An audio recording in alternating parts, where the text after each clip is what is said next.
Did you know sportsbooks tend to draw up tighter bet lines for events that get even more bettors, like championship games or major matchups? My tip? Try betting on less popular sports. You might have a better shot at beating those odds. Now, go get lucky. See you in Las Vegas. Let's get lucky. Chiefs Chargers in Brazil on Friday on YouTube. They're going to give everyone that game for free. They're so generous because the rest of the season they're going to fleece you for all your money. That's one, Scott.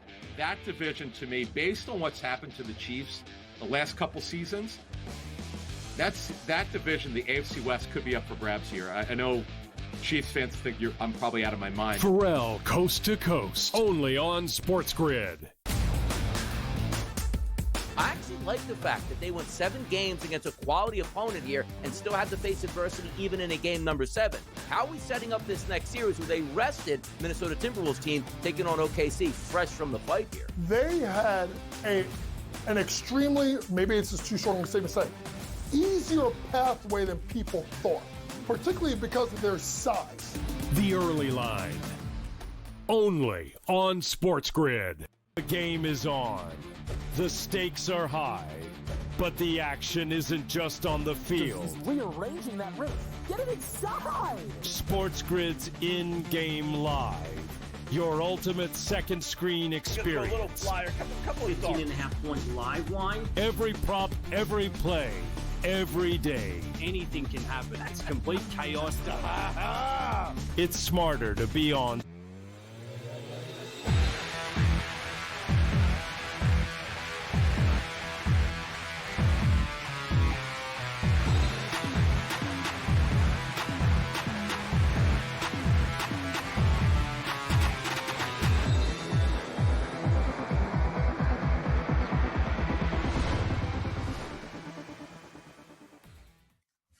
And welcome in. It's in-game live game day on this fabulous Thursday, money-making Thursday. Yours truly, Scott Wetzel, along with Dave Sharapan for the next 2 glorious hours, right up until 10 p.m. Eastern Time, watching, analyzing, betting on the world of sports. Little playoff hockey elimination game, little playoff basketball elimination game, if things don't go the right way for the New York Knicks and Dallas Stars. And we got literally just a couple of baseball games that we take a peek at, but enough to keep us busy over the next 2 hours. What's going on, Dave? How are you tonight? Rocking the Philadelphia Phillies. What is that, a T-shirt for you? How about that? Going casual for us.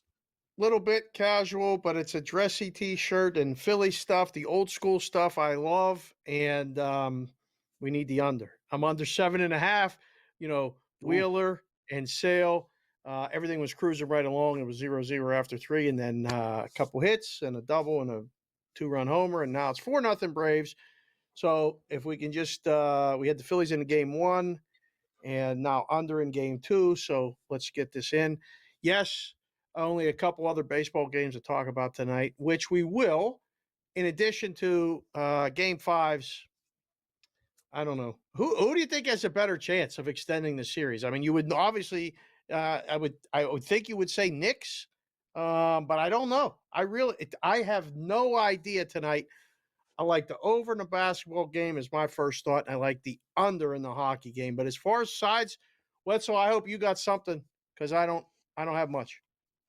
It's close, but I actually would give Dallas a little bit more credit than I would the Knicks as far as trying to win tonight. Maybe not the series, but tonight. Dallas plays so much better at home for whatever reason this postseason anyway than they do on the road, whereas the Knicks stink at home, and they actually play better on the road, believe it or not, when you look at their postseason record. I mean, they lost how many games to the Pistons? 2, 3 games? Lost to the Celtics one time, then lost a couple times already to the Pacers. So I don't think being at home is going to help them nearly as much as it will the Dallas Stars tonight.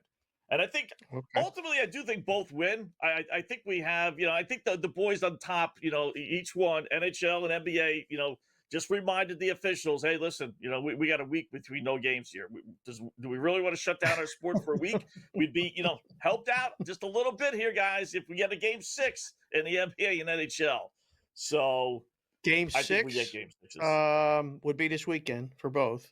If Right. we don't get if both series end tonight NHL Stanley Cup, Florida and Edmonton, or Florida and Edmonton would play on Wednesday, and Oklahoma City Thunder would host the Indiana Pacers on Thursday. Today is Thursday. That's a long time in between for just baseball. And, well, no, we have French Open, we have golf, we have all kinds of stuff. Yeah. Today we have Brady Cannon, and we have Adam Kaufman, we have Cam Stewart, and we have 5 on the line, which has been smoking hot recently, huh?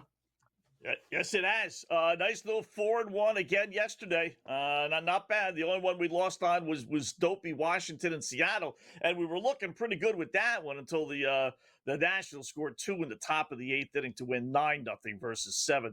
Otherwise, we would have a nice 5-0. We hit with the Stankies, hit with Florida, nice little comeback, hit with the under Toronto, Texas. That thing is always winning. And then we hit with the Cubbies. And this is another great example of why we give out the Cubs minus 360 versus the Cubs laying a run and a half. Because as Dave and I always say, rather give you a winner, even if you don't use it, than we would a loser, which you would use. And right. So that's why you don't do the run and a half with the Cubs. So it was a winner. Maybe put it in a parlay, hopefully. So 4-1. We are 11-4 for the week, 7 games over 500, and 47 games over 500 since we started doing this about 2 months ago. So not bad, 47 games over 500. So with that, Dave, 5 on the line. Here we go for tonight.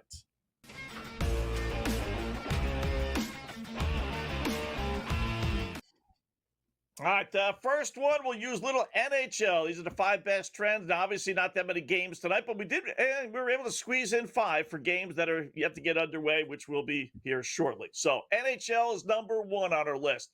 Dallas Stars, they've given up the first goal, crazily enough, 14 of their 17 playoff games this postseason, 14-3. So you could bet that on many sites. Where are we going to go? Edmonton scores first. Minus 105. You're not even really laying any juice because they're on the road. We laid a minus 140 in game 4. But tonight, because they're on the road, it's basically even money pick 'em. I like it. I like that one. Let's ride that one. Consistent body of work and get Edmonton a lead because I like Edmonton tonight to close it out. So good. That's good. Number 5. What's number 4?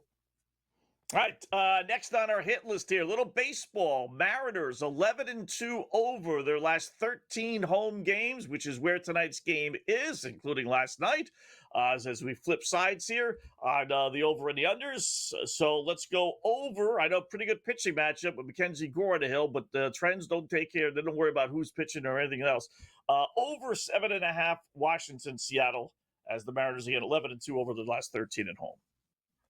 Wow, I'm not crazy about this one, but that doesn't mean it's not going to hit. I like Gore tonight.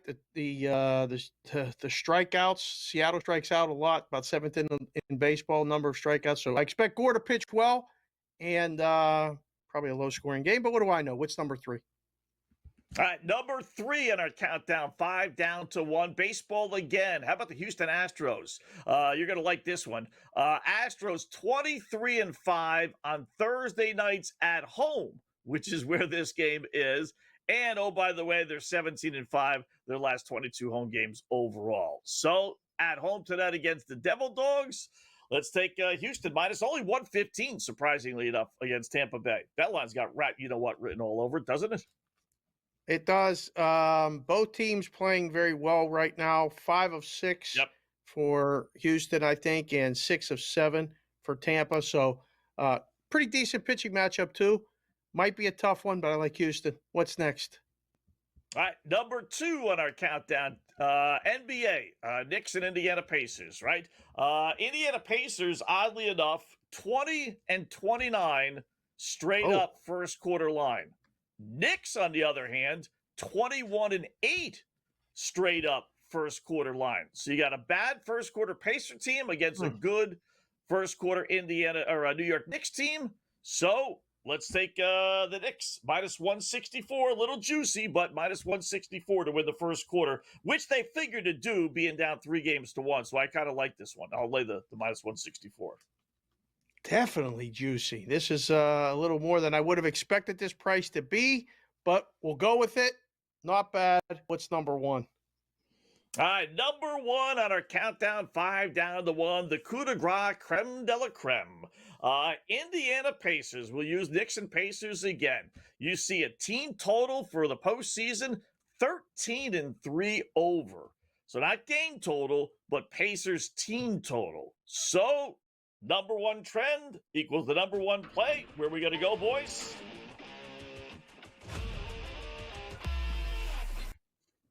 Give me over 108.5 Indiana team total. Might be up to 109.5 because the line did jump a couple of points on the over for the game, but we got it over 108.5 this afternoon. Not bad. I like the game over, so we maybe get the Pacers over too. Sum it up for the people before we get out of here on the first break. Yep, we got 5 to go with. Indiana. Edmonton scores first. Over Washington, Seattle 7.5. We got the Astros minus 115 against Tampa Bay. We got the Knicks to win the first quarter against the Pacers. And then Pacers team total over 108.5. We are in and all set. In-game live continues here on the grid.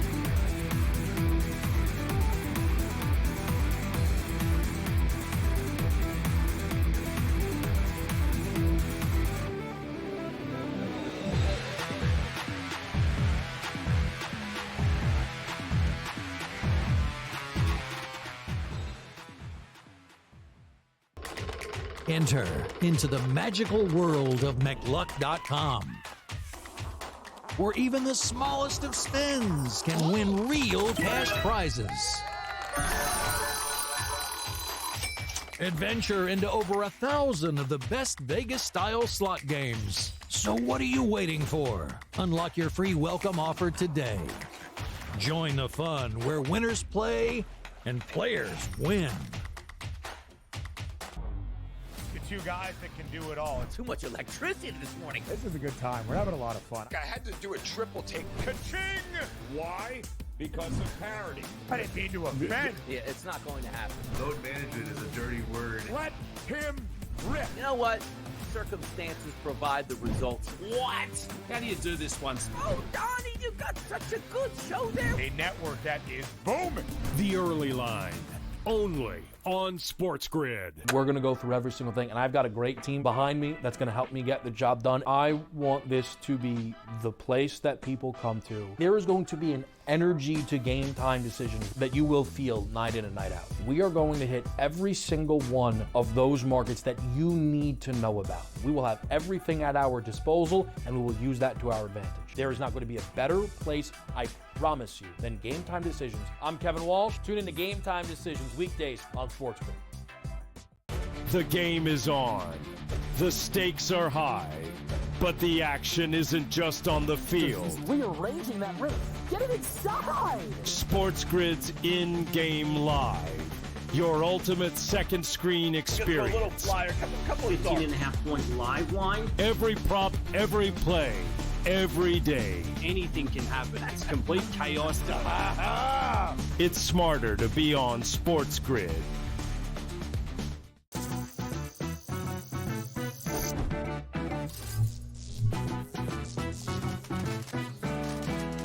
Did you know sportsbooks tend to draw up tighter bet lines for events that get even more bettors, like championship games or major matchups? My tip?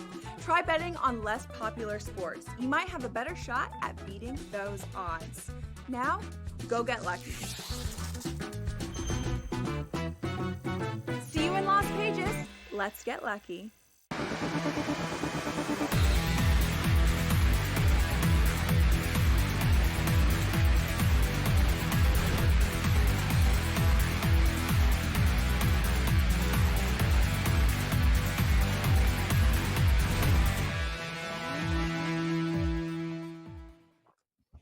All right, welcome back. It is in-game live game day here on the grid. Scott and Dave just getting underway. We got our 5 on the line all set. In case you missed it real quickly, we got Edmonton scoring first in the hockey game, minus 105. We got over 7.5 Nationals and Seattle Mariners. We have Houston, minus 115 against Tampa Bay. The Astros, Knicks first quarter, and it is off to a good start, minus 164. First quarter to win that outright, and then over 108.5 Indiana Pacers team total. So 47 games over 500, including 11-4 this week. So hopefully, keep your fingers crossed. We go at least another 4-1. We'll take that. Not too bad. Like to go 5-0, but no monster favorites tonight, so we won't get too greedy like we've had with the Cubs the last couple of nights. So yeah, what's going on, Dave? What's on your plate here? So you think Dallas has a better chance, or the Knicks a better chance of winning tonight?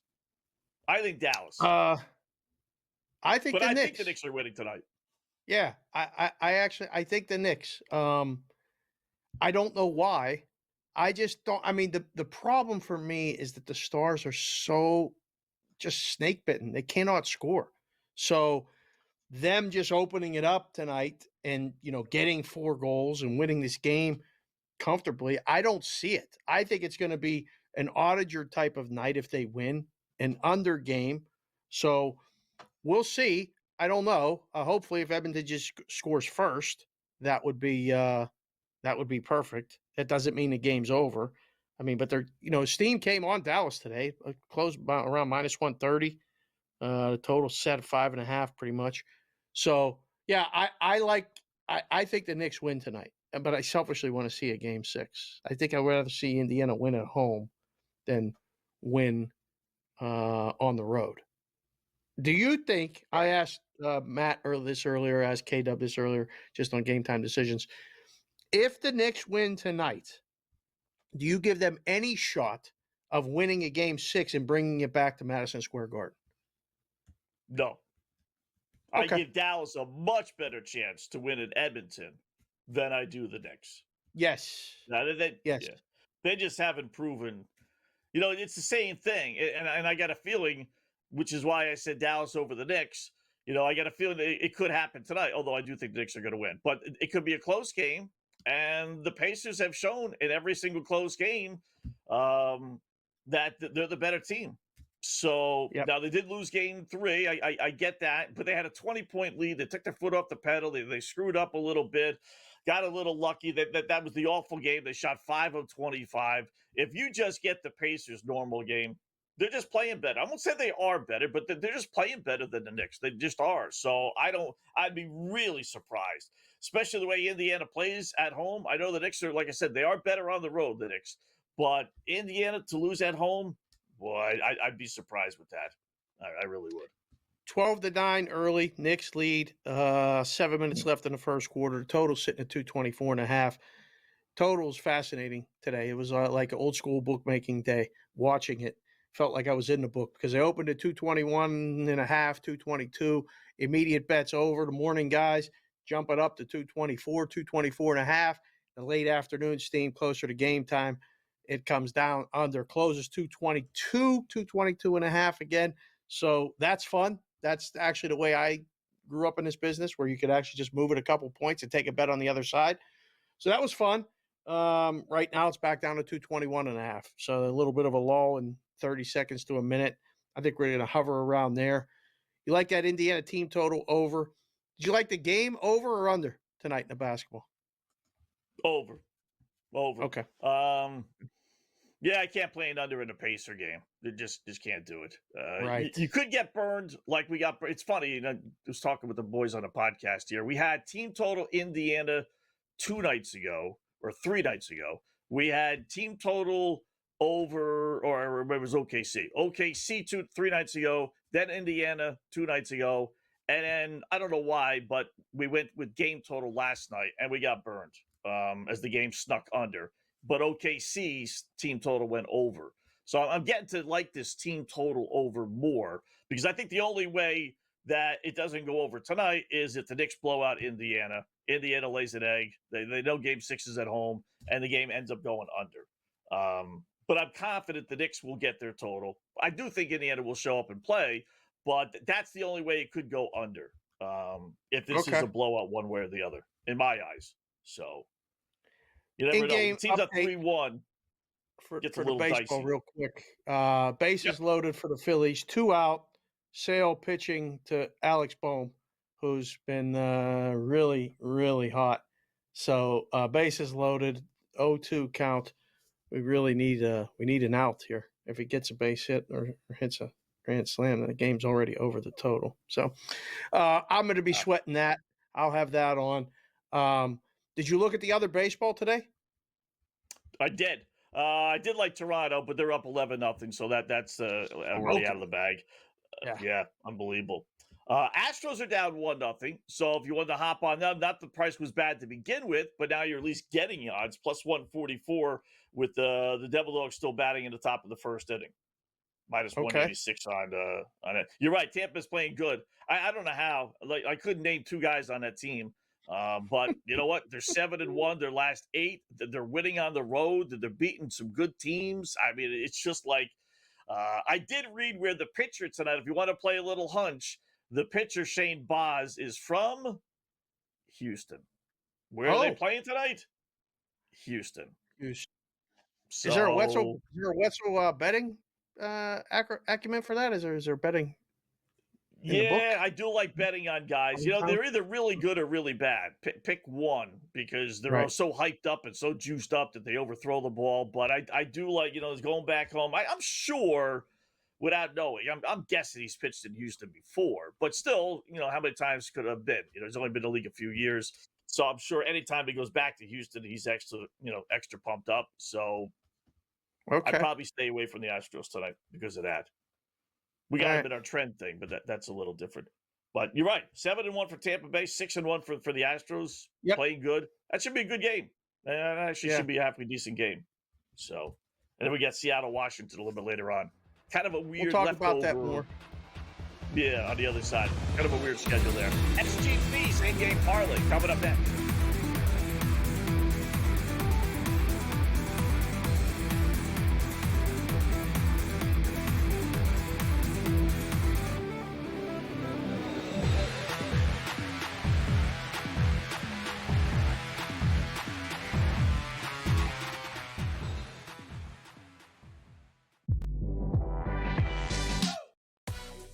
No, we're not. Fun? No, if the Knicks are losing, I'm gonna be miserable. Be fine. I'm gonna be miserable. You know what? I'm saying Knicks are winning tomorrow. Oh, fuck it. Here we go. Knicks are winning tomorrow. See that guy? No, that's the wrong guy. See that guy? See him? He's over his assist prop. Jalen Brunson. He's going over his assist prop. Betting above the rim. Only on SportsGrid.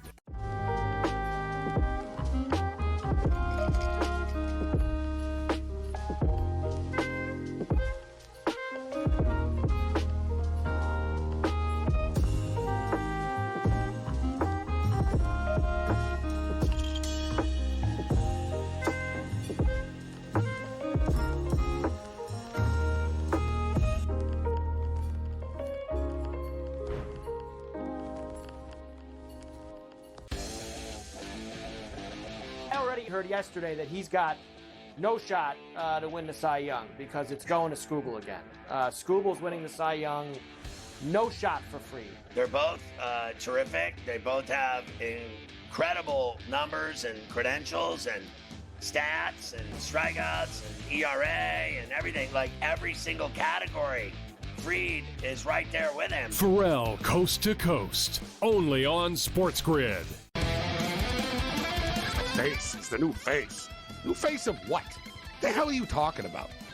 Like seriously. Oh, the new face of the NBA, Anthony. Yeah, okay. You know what I mean? Like, really? Guy's got 2 shots. You're the face of the NBA. Slow down. He's a good player. I've always thought the whole face of the NBA thing was comical. You want him to be the face of the NBA because you don't like it that all the other faces in the NBA aren't American. Sports Rage tonight. Only on SportsGrid.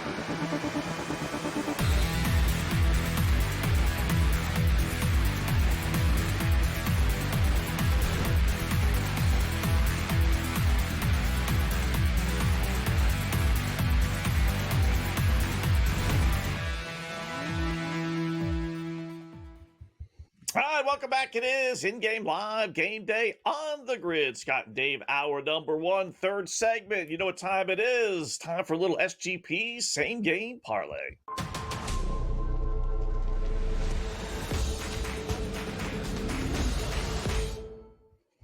But here's what we're going to use since there's only one game left, and that's the Seattle-Washington game. So not in love with it, but why not? We'll have some fun. Put a couple shekels on it for a little late-night baseball. Let's grab Seattle. They're at home. Rubber game of a 3-game series. They won the first game big. Washington won the second game big. So hopefully we get a close game here, or at least a Seattle win anyway. They're at home, minus 118. I'll take that. I'll go with under 6.5, or take that over 6.5, minus 190. So I adjusted the line down. The real line is 7.5. You go to adjusted lines. Give me 6.5. It's hard not to have a 4-3 game, right? Then we're going to go Mackenzie Gore under 7.5. I know he leads the majors in strikeouts. It's just 8 is a lot. That's just a lot of strikeouts. So I'm thinking he's not going to get there. I'm hoping he's not going to get there. That was kind of a toss-up, but I can't go over 7.5. I just can't. Then we'll use J.P. Crawford. He's the Mariners' leadoff hitter to get a hit, minus 190. And then Crawford to get a run scored since he's going to be on base. Why not? Minus 105. Add it all up. It really should pay. Sometimes, Dave, we say this, the odds don't come out normal. Sometimes surprisingly positive. This one's surprisingly negative. It's only going to pay 5.5 to 1 plus 556. We got 5 pieces. You got the 2, major minus 190s. I guess that's what's killing it. But still, I would have thought it would have been higher than that. But we'll take it. Seattle over 6.5. Seattle. Gore under strikeouts. Crawford a hit and a run. What do you think? This is fantastic. This hasn't happened for a while where you put up the same game parlay and I go, as it's happening, I like Washington. I like the under. Over. I would have moved it up and gone under. I like Mackenzie Gore's strikeout prop over. I think he's going to pitch well. That bottom one on the right, that one I liked. So I'm almost completely opposite your 5. And you're at opposite picks. I'm at Sports BK and Sig, SportsGrid. Tag us all. Do you like the same game parlay or not? I, as the book guy, would go, I welcome this one tonight, Scott. I don't think you did get high enough odds, and enjoy the next game while you're watching, or the hockey game, something like that. Because this one, again, doesn't mean it's going to win. But I got the Mackenzie Gore. Let me see. No, wait. I got the. Let's see. Hancock, not good stats here. I wrote it down. Let me find it. Opponents are batting .325 with 8 homers versus Hancock this season. Only 4 pitchers have a higher opponent's batting average this season among the 142 pitchers who have faced 150 batters so far in 2025. Just putting that out there, let you know. And that's why it's close to pick 'em, right? Correct. There's always reasons why the lines are the way they are, and there you go. So, I just get 7.5 Ks is a lot of Ks. 8 strikeouts. It is. So, I'm just hoping to get the bat of the ball a little bit. Uses up all his pitches. So, and just because I know you enjoy these stats so much. Washington is 5-22 their last 27 Thursday games. So wow, that dates back to last year. That's a long time. 5-22 on Thursdays. Thursdays is a great day of the week. I love Thursdays. Do you like Thursdays in general? I love Thursdays. I guess so. I like it better when it's football season, when you have your Thursday night. I'm learning to appreciate Thursday night football. But Thursdays in general, it gets away from hump week. Hump day Wednesday is like a. But Thursdays, all right, we're starting the weekend rolling here, a couple days early. I don't know. If I was to rank the days of the week, I think Friday's the best, during the week. Friday's the best, Thursday's second. I like Mondays. Monday and Tuesday would be the same for me. Wednesdays for me is the worst day. I don't know why. Never liked Wednesdays. Never. Yeah. I like Monday. I can get into Monday. I like getting back into the grind. Yeah. Weekends are like a pain in the butt. Give me the Monday. Give me the ritual. Kids are out of the house. Wife's out of the house. On weekends it's too nutsy. Fridays is too nutsy. So give me Monday and Monday and Tuesday probably my 2 favorite midweek. So there you go. How about that? Okay. Yeah, that's a poll question. Your favorite midweek day? Right. When we get people to respond to that. How about that? Nick's off to a good start. We'll update that and more coming up. Game Live Game Day on the Grid.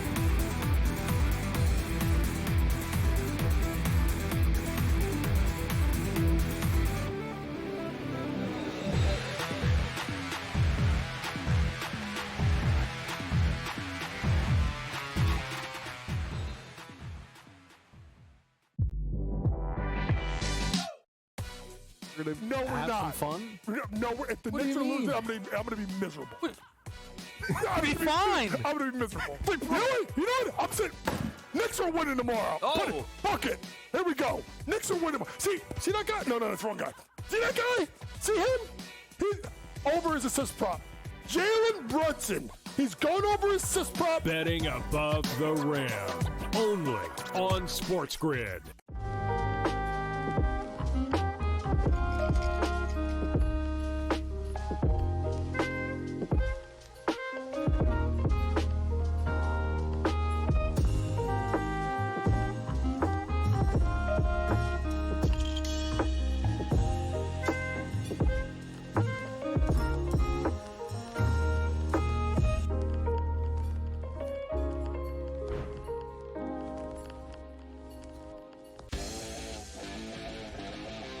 Heard yesterday that he's got no shot to win the Cy Young because it's going to Skubal again. Skubal's winning the Cy Young, no shot for free. They're both terrific. They both have incredible numbers and credentials and stats and strikeouts and ERA and everything, like every single category.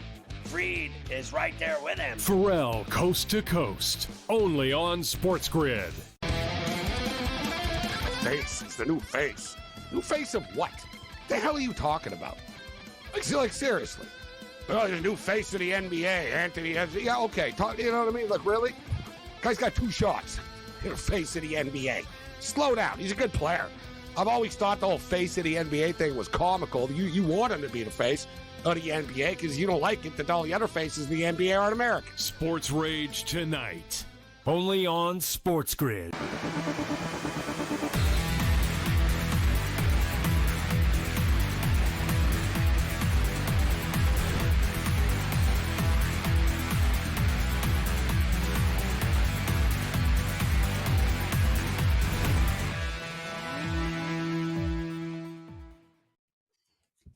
Debating the merits of Boise, Idaho. How about that in between breaks? Welcome back in Game Live, Game Day.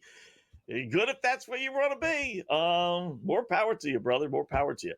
In Game Live, Game Day here on a Thursday. We got NBA, we got NHL, we got baseball, and we had the first round of golf action. Let us bring in our good buddy Brady Cannon, who you see here all the time here on the grid. What's going on, Brady? How are you tonight, bud?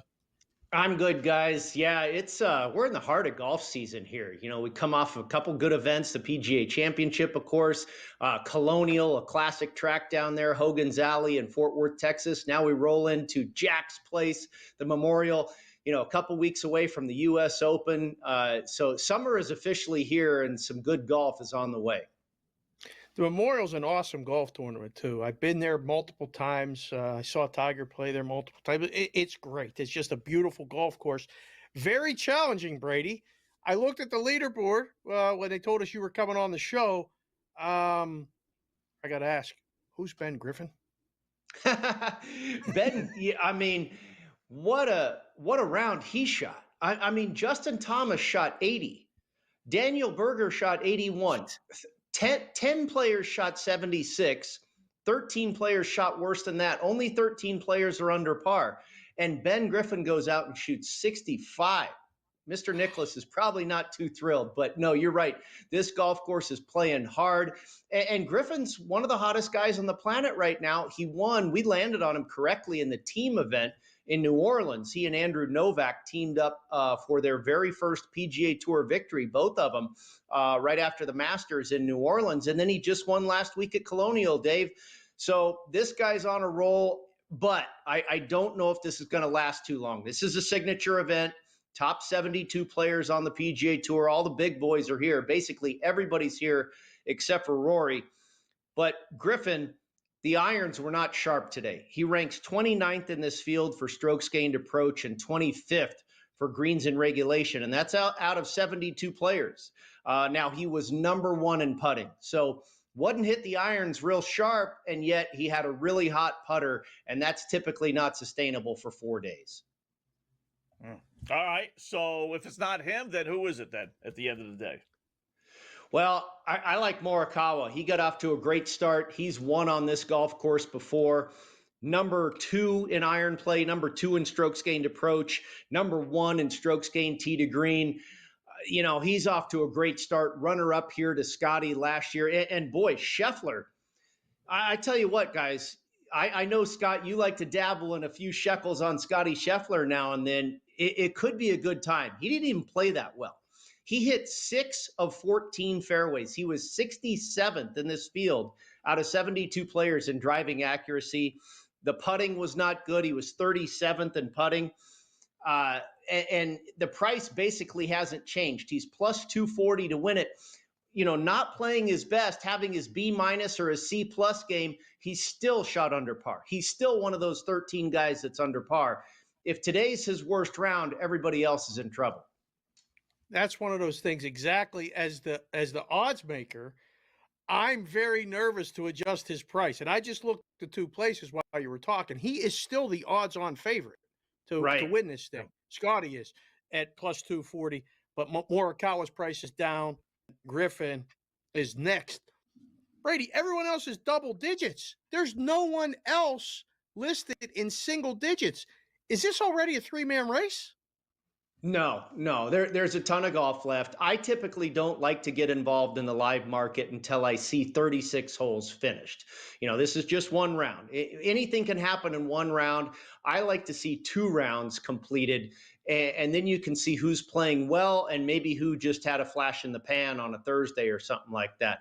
But Shane Lowry looks pretty good, Dave. Number 1 in iron play, number 1 in tee to green, and yet he couldn't make a putt to save his life. Ranked 49th in this field for strokes gained putting today. If his putter just heats up a little bit, Lowry's going to be right there. He's only 4 shots off the lead as it sits right now. And again, like I say, that was all with a lousy putter.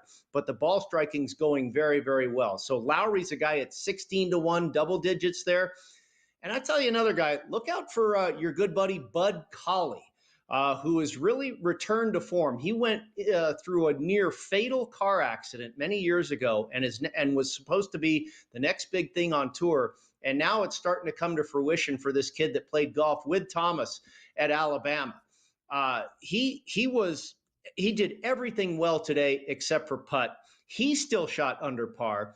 I got him at 100-1 pre-tournament. He's still 90-1. Now, I don't know and this guy just finished 3rd last week at Colonial. I don't know if he's going to win, but you can get him for a top 5 finish, which he's only a couple strokes removed from right now. Top 5 finish for plus 750. I think that's a really good play on a guy that, is not going to be taxed. You're not going to be paying a premium because he's not a big name like Morikawa or Scheffler. He's a relative unknown. So I think you're getting good value with Bud Cauley, a guy that's playing very well. All right, what message was Rory trying to send by not playing? There's got to be a reason, right? Unless he's hurt that we don't know about. I mean, why wouldn't you play the Memorial? It's a good question. I've been wondering that for years. Who doesn't play Jack Nicklaus's tournament? Yeah. And they made a big deal about it that Rory didn't give him a phone call, a courtesy call, and say he wasn't going to make it. I mean, I don't.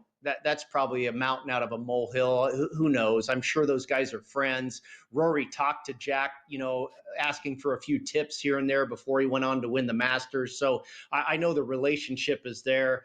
I'm not going to read too much into that, but I have no idea. I know he was upset coming off of the PGA Championship where, there was a lot of scrutiny about his driver not, meeting the rules and regulations, which is not all that uncommon, really. It happens more than we know about because a lot of those, things are not divulged, which they really shouldn't be. Guys aren't trying to cheat.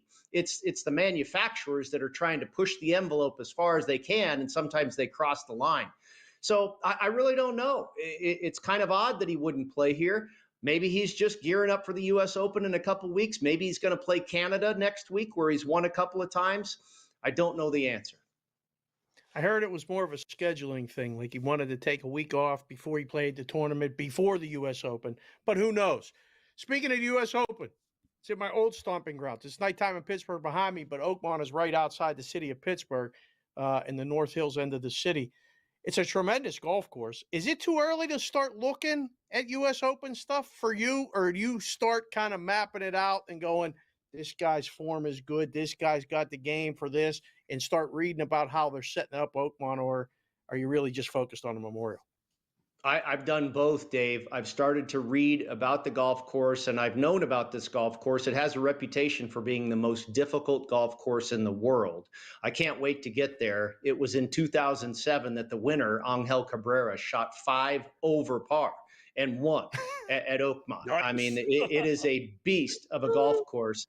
You're going to hear about it all week long. Johnny Miller shot 63 there on a Sunday to win the U.S. Open, and that just resonates how remarkable that round of golf is. When you see how hard this course is, how does anybody ever shoot 63 there? But and to answer the second part of your question, no, I started making bets for Oakmont back in January. Harris English, who is a tremendous track record at U.S. Opens, has a number of top 5, top 10 finishes. When he won at Torrey Pines, I bet him at 150 to 1. I've got 4 guys in pocket that I think are quintessential, prototypical U.S. Open type players, just fairways and greens and make some putts. I've got 4 plays already in pocket. Harris English at 150, Denny McCarthy at 150, Tommy Fleetwood at 50, and Sepp Straka at 66 to 1. Wow. All right. And just for the record, Scotty Scheffler is plus 330 only for the U.S. Open. I know. That's almost 2 to 1 better than McIlroy. I mean, they just don't want any money bet on Scheffler. It's amazing. Nope. Brady Cannon, great job as always, my friend. We'll do it again soon. Thanks.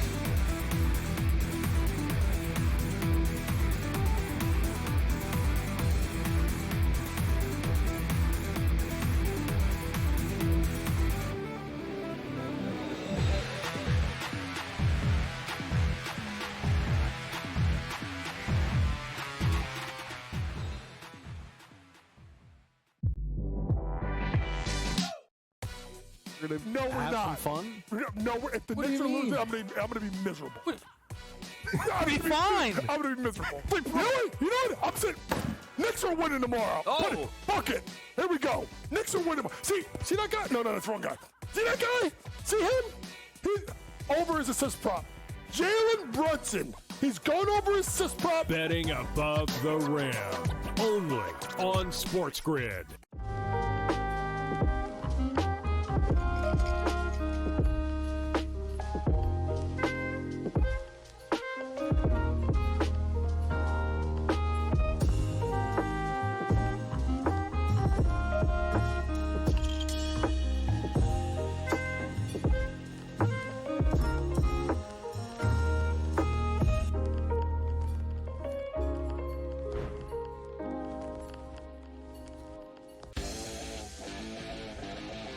Heard yesterday that he's got no shot to win the Cy Young because it's going to Skubal again.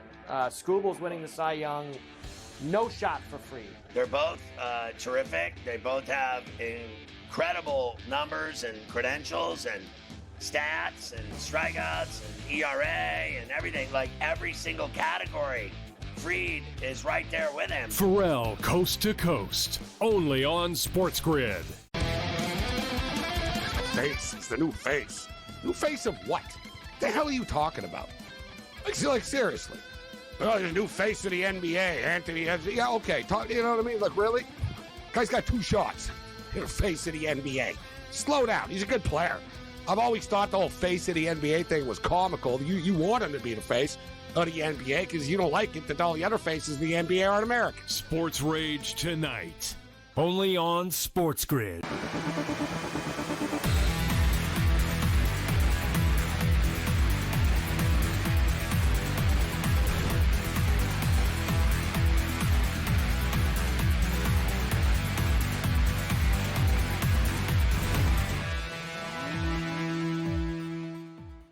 All right, welcome back in Game Live, Game Day on the Grid. Again, thanks to Brady Cannon for joining us, as he does from time to time. You're seeing here all the time here on the Grid. So back to the board we go. We'll start NBA.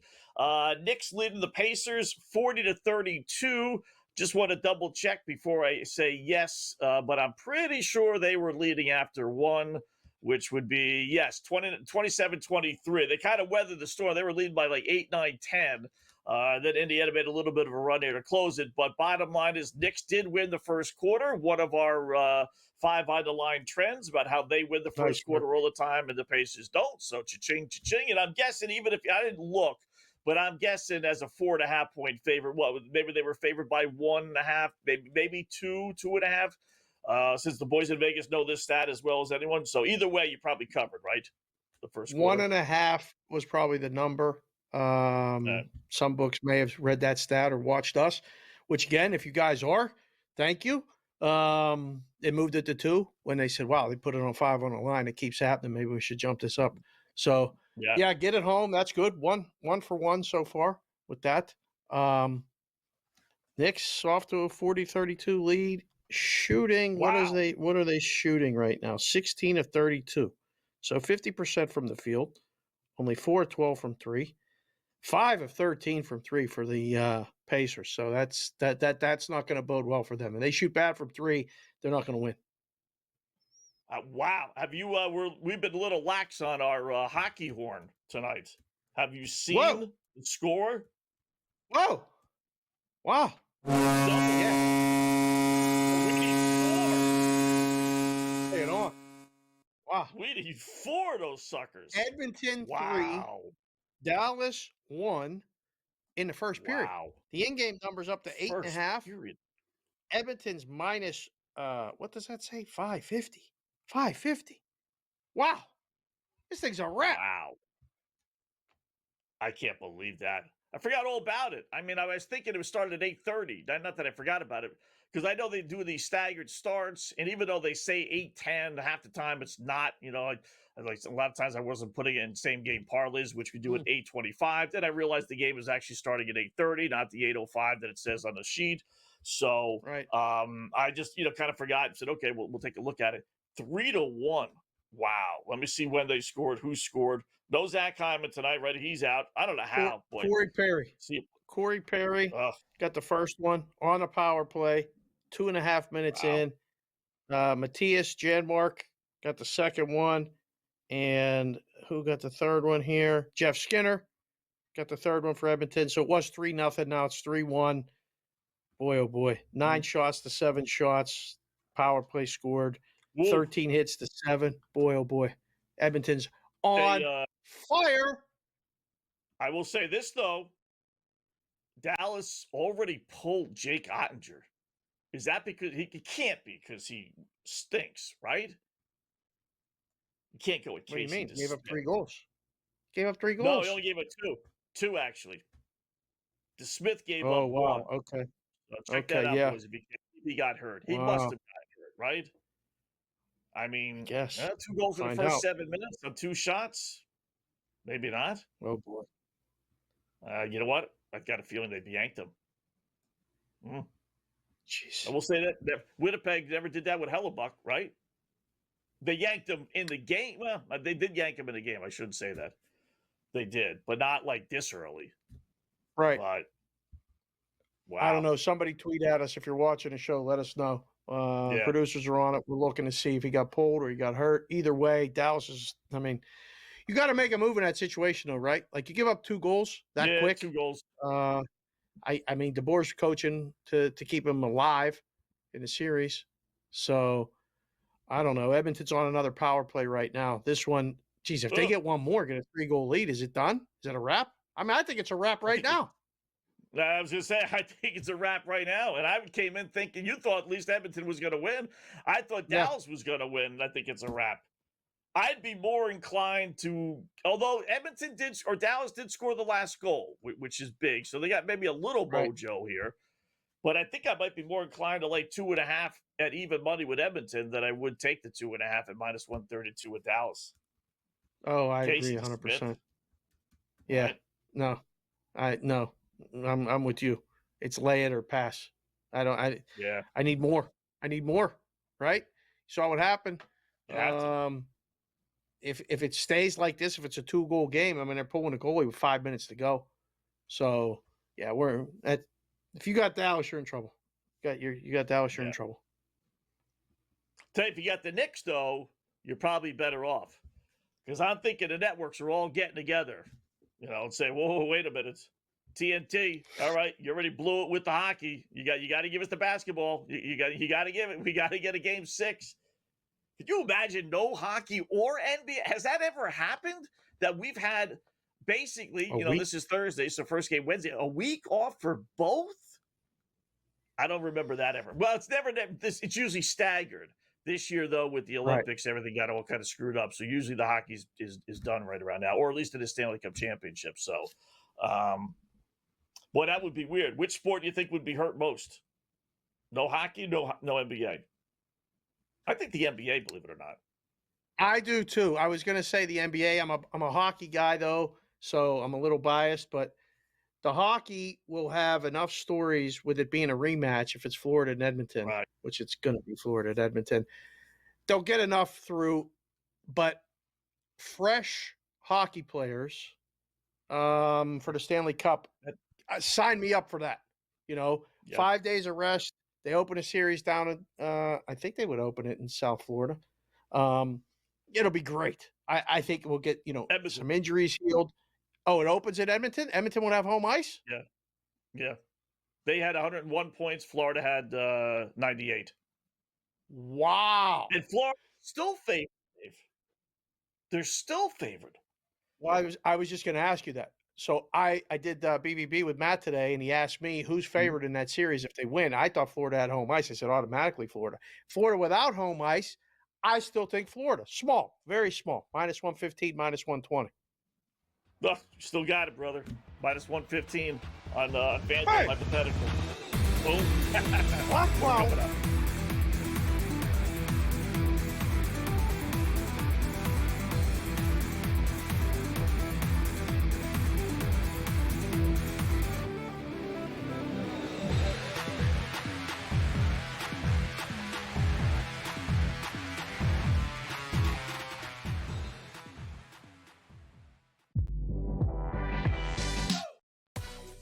No, we're not. Fun? No, if the Knicks are losing, I'm gonna be miserable. I'll be fine. I'm gonna be miserable. Really? You know what? I'm saying Knicks are winning tomorrow. Oh. Fuck it. Here we go. Knicks are winning tomorrow. See that guy? No, that's the wrong guy. See that guy? See him? He's over his assist prop. Jalen Brunson. He's going over his assist prop. Betting above the rim. Only on SportsGrid.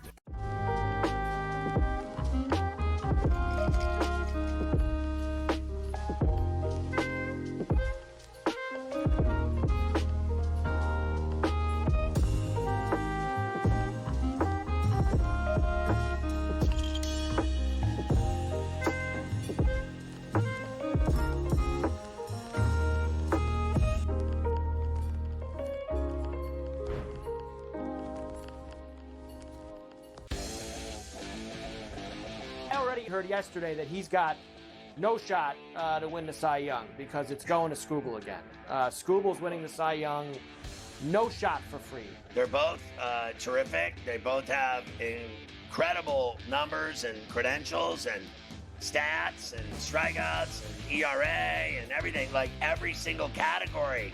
Fried is right there with him. Pharrell coast to coast, only on SportsGrid. Face. It's the new face. New face of what? The hell are you talking about? Like seriously.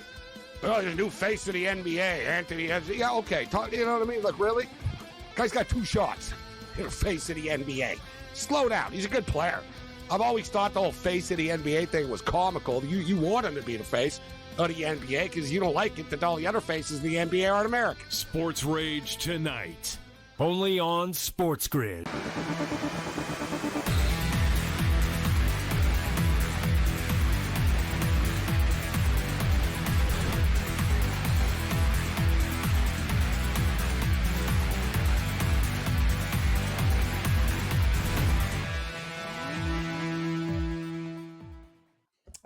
Welcome back. It is in-game live game day here on the grid. Good start for the Edmonton Oilers. Better start, believe it or not, for the New York Knicks. And that leads us to our Black Cloud play of the day.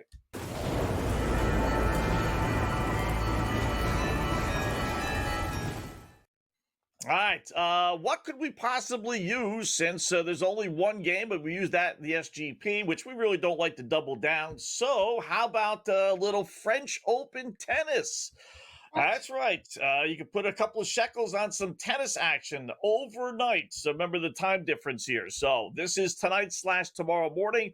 All these matches will be over by the time you get up. Although I think the Alcaraz is actually 2 o'clock tomorrow afternoon. So well before our show. So we're going to put 3 guys in a parlay in tennis. We're going to use Yannick Sinner. He's the Reuter. All right. He's hanging around with Alex Rodriguez. He's not going to lose. He's at minus 17 to 1. He's playing some stiff Yuri Lehecka, whoever the fudge that is, right? Then we're going to use Alexander Zverev. He's playing Flavio Caboli. Who the fudge is that, right? He's at minus 580 only. That's a nice one. And then we're going to use, the best player in the world, and that is Alcaraz playing some guy, Damir Drums her again. Who the fudge is that, Scott? I don't know. I don't know. And I know somebody's tennis guy. I like tennis. Drumpfer. We're going against Drumpfer, Lehecka, and Caboli. If we don't hit this parlay, it's going to drop it down. It's still a little pricey, just under 4 to 1, but still that's not bad. I mean, in order for one of these guys, Sinner, Zverev, or Alcaraz to lose, it would take a minor. It would take an injury. That's that's basically what you're betting on. Can these guys get through the match without getting hurt? So add them together, and it pays a nice little. It's minus 395. So our Black Cloud play of the day. Can't lose. You wake up tomorrow and you got yourself a winner. Nice and easy. Don't even have to sweat it out. This is the first time in the history of us doing the show that you've done a Black Cloud play of the night tennis parlay. Now, that's impressive enough. There is a first time for everything. I feel like we should do a segment on just pronouncing the golf or just the tennis names after you just did that for a little bit. Like we should do that maybe. When they go to Wimbledon, let's just get a list of names. Will Cam know these names? Because he's a pretty good tennis guy, Cam. Will Cam be able to pronounce these guys' names? Oh, I think so. I say Cam's, yeah. Ooh, I was going to say no. I think he will. I think he will. Yeah. All right. Yeah. I think he'll have trouble with the Caboli dude. Okay, Flavio. That's fairly. The Lehecka, it's the DZUMBUR guy. Dzumber? Yeah. That's the one that's going to throw him the off. ones that are hardest are when they got no vowels in them. I mean, there's a lot of consonants in that name, right? There's was there 2 U's and nothing else?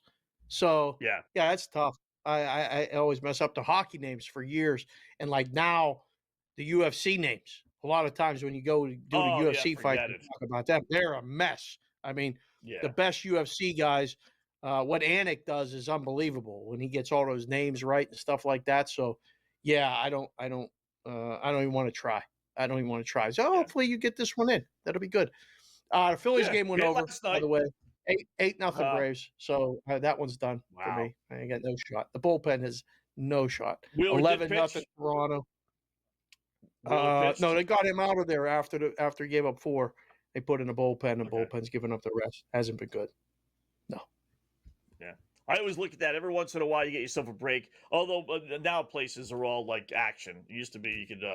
I'm sure some places still give you the starting pitcher, and every once in a while you make a little notation like, maybe the guy didn't start. And every blue moon, the guy doesn't start. But for the most part, it's just he pitched lousy. So, right. This will be a rare one. 7.5. You would have thought would have been good with those 2 guys. So, all right. 11-0 still Toronto. Devil Dogs still 1-0 over the Astros with the boy Boz pitching in his hometown. How many strikeouts? None. Okay. So that's not bad. Okay. But still, no hits also through 2 innings. They pay bottom of the 3rd. All right. Knicks, we're going to take a quick little break. We'll come back. Knicks by 11. Trying to blow things open here. I think they've led by as many as 14, but the Indiana's kind of hanging around a little bit. So at least they're hanging in there. But it's a low-scoring game. No lead is safe. No lead is safe. Right? Yeah. Low-scoring game. So, all right, in-game live, game day, hour number 2, coming up next.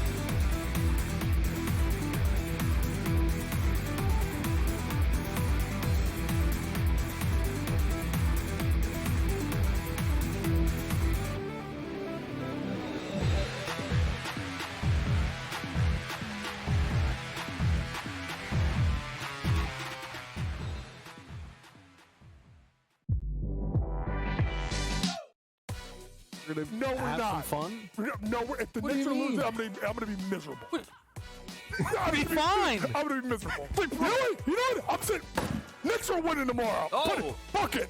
Here we go. Knicks are winning tomorrow. See that guy? No, that's the wrong guy. See that guy? See him? He's over his assist prop. Jalen Brunson. He's going over his assist prop. Betting above the rim. Only on SportsGrid.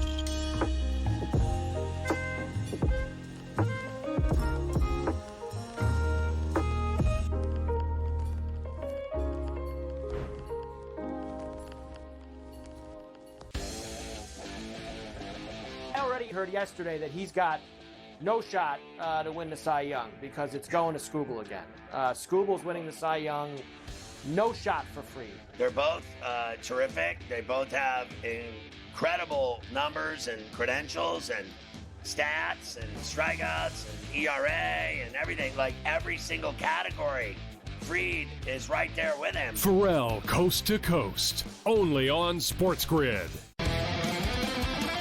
Face. He's the new face. New face of what? The hell are you talking about? Like seriously. Oh, the new face of the NBA, Anthony. Yeah, okay. You know what I mean? Like, really? Guy's got 2 shots. You're the face of the NBA. Slow down. He's a good player. I've always thought the whole face of the NBA thing was comical. You want him to be the face of the NBA because you don't like it that all the other faces of the NBA aren't American. Sports Rage tonight. Only on SportsGrid.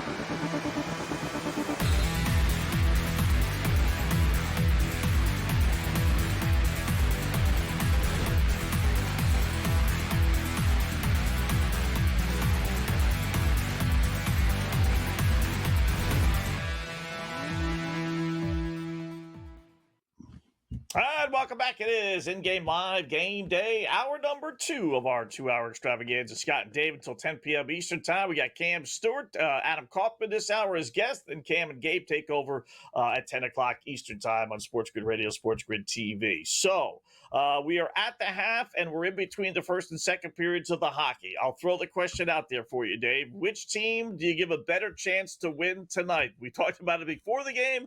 Now we got to interject at halftime. Knicks lead by 11, 56-45, and Edmonton leads by 2 goals, 3-1. If I gave you a free bet on a dog, are you placing it on Dallas or the Pacers to win outright? Pacers. I don't even think it's a question for me. I didn't like Dallas pregame. Now I got Dallas in game, a bigger number, but the Smith in that, he can't allow another goal. They got to win this thing 4-3. At this point, right? Yeah. I mean, I don't see it happening. Just one of those situations where, we had a 5 on the line. The trend was that the Stars give up the first goal. They did, but then they ended up giving up 2 more, got down 3-0, scored a goal to make it 3-1. Obviously, they have to get the next goal. If they don't get the next goal, forget it. It's done. Yeah, if I had to choose between the two, it would be the Pacers. What about you? Yeah, I would say the Pacers. And I thought Dallas coming in. I did. But, yeah, it's not a good sign. Down 3-1. They did score the last goal. We had little mojo, I suppose, heading into the second period. But that's not a good sign. They haven't been able to score. And now you get the backup goaltender in there. Not a good sign for the rest of the team. They're probably saying, what's going on? I don't know, guys. If we find out, look around there and see. I didn't see anything about an injury, so I'm assuming it wasn't. But if you have a chance, just double check that. 2 goals against on 2 shots. That's it. 2 goals against on 2 shots. Done. Quick hook. See ya. By the way, it's 2 winners. That's right. We got the Edmonton scoring first winner, and then we got the Knicks to win the first quarter winner on our 5 on the line. So far, 2-0. So far, so good. So far, 2-0. That's what we like. Yeah. The Washington-Seattle game starts at the 40 mark today in this hour, so we'll keep an eye on that. We'll know at least the beginning of the game how that's going. What do you think Cam's going to say for his favorite day of the week? I think Cam's a Friday guy. I think Cam's going to say Friday. Yeah. Yeah, he favorite looks day like of a the week. Friday. Right? Looks like Friday. Yeah. Yeah. Friday. Well, if you can't have weekends, then Friday will work just fine. Yeah, Thank you very much. Saturday, Sunday's not a part of the equation. Again, if you're watching us and you want to tweet out your favorite day of the week, please do. At SportsGrid Cake and Sig, at Opposite Picks. Yeah. Adam sounds like Adam's probably a Tuesday guy, like Tuesday or Wednesday, midweek guy. I'm gonna guess he's a midweek guy. Yeah. Yeah, that's what I'm guessing too. He would be the oddball. He would go the Wednesday hump day. Yeah, why not? Right? Sure. Right. Yeah. So, Knicks are a 9.5 point favorite. You want to grab the Pacers plus the 9.5? I'm thinking about doubling down. I think they survived the storm. Knicks had a couple chances of blowing this thing open. I think I saw up to 14-point lead. They're just kind of hanging around. As soon as I started watching, because I was doing the other things here, and I was going to praise the Knicks for not going up and down the court, Dave. They can't go up and down the court with the Pacers. They just can't. You're not going to beat them. They're too good. So last couple of possessions, what do the Knicks do when I really start watching in the break? They go up and down the court. They turn the ball over twice. I mean, it's me watching them. But if they go into the locker room and say, listen, guy, walk the freaking ball up the court. The Knicks had a 1-on-4 fast break, and this mope decides he's going to drive the lane and turns the ball over. And in the end, he gets the ball, and they hit a three. Just walk the ball up the court. Make it like old school. If they do that, if they make it 105-100, I mean, it's not coincidence. That's the score that they won, or very similar, the one game they did win. They're not going to win a shootout with the Pacers. So, But it's the NBA, and these players are dumb as a box of rocks. Give me the Pacers plus the 9.5. I think they keep it close. I'm watching a video of Ottinger getting pulled 7 minutes into the first period. Wow. That was a statement, not so much against Ottinger. That was to the team. You could tell. Like now, I just saw the video. Ottinger didn't know. He's like looking like, what are you doing? He came out of the crease a little towards the bench, and he went back, and then he looked back, and they're like, yeah, get out there. So I don't think anybody expected that. So I think that was DeBoer going, listen, we're down 3-1, and we just gave up 2 goals on 2 shots. So we got to do something to make a change. I wanted to ask you this. I've been in this business. I mean, I started, like I said, I've told people this for years. I was in the late 90s down in the Caribbean doing this stuff. I don't remember a gigantic favorite to win the NBA championship. Maybe once, like when the Lakers maybe played the 76ers and they had a huge advantage and it was going to be a sweep or something like that. But did you look at the prices to win the NBA championship? The Thunder, like the 2 books I'm looking at right now, minus 750. Wetzel. Yeah. That's, you want to talk about a wrap. It's done. Yeah. I saw that. I was like, wow. I mean, that was really, we talked about this on the podcast today. Minus 750. I think they're going to win. I did say Indiana, for the last couple of weeks, but man, this Thunder team really is good. But would I lay like 750? No. This is one of those classic, they sucker you in. I'm going to bet Indiana because I'm getting monster odds. But if you told me I could have OKC and Indiana both at pick'em, who am I betting? I'm betting OKC. So ultimately, I think OKC's winning, but I'll bet Indiana because you're giving me plus 540.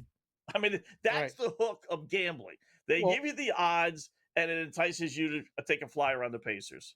So in that regard, the Eastern Conference, I just saw it, Vinny. If you could pull it back up, that would be awesome. The Eastern Conference price to win the Eastern Conference right now, going into tonight, was Pacers. If Vinny has it here, we'll pull it up. I think it said minus 650 or 600, and the Knicks were plus 450 or whatever that said, 480. There it is right there. Now with the Knicks winning tonight, the way they're winning, would this interest you? I mean, because after this, we're going to see it on social media. We're going to see it all over. Knicks fans are going to be back with the bing bong and this and that. The Knicks in 7. You said it earlier in the first hour. You sticking by it? No shot to win Game 6? No shot. No shot. This is, and I feel the same way about this as I felt about the Celtics in Game 6 against the Knicks. Oh, Game you 5 were was adamant. a throwaway. Yeah. Yep. Yeah, it was just a We're throwaway. at 'em. At least the Pacers are showing up. At least they're presenting a decent enough challenge. But are they really enough that I would say, wow, the Knicks are good? No, I still think they can lose tonight, but I wouldn't take that flyer. I would. But I listen. Even the series games line, Dave, which makes sense. It's minus 750, but even that is just like, wow, it's 2.5. If you're willing to take the Pacers plus 2.5, well, they got to win 2 games in order to win that bet. I mean, they're not going to win 2 games. I mean, is OKC that good? I like that bet. I think they're going to win one. I think they're definitely going to win one. Yes. Right. Yeah. I got to look it up and see how they did against them in the regular season. Okay. But that's a wow. I minus 770. Whew. They're begging. Crazy. Right? They're begging for Pacers. I think the Pacers are live dogs. I really do. Adam Kaufman joins us next. Get his thoughts here on the Grid.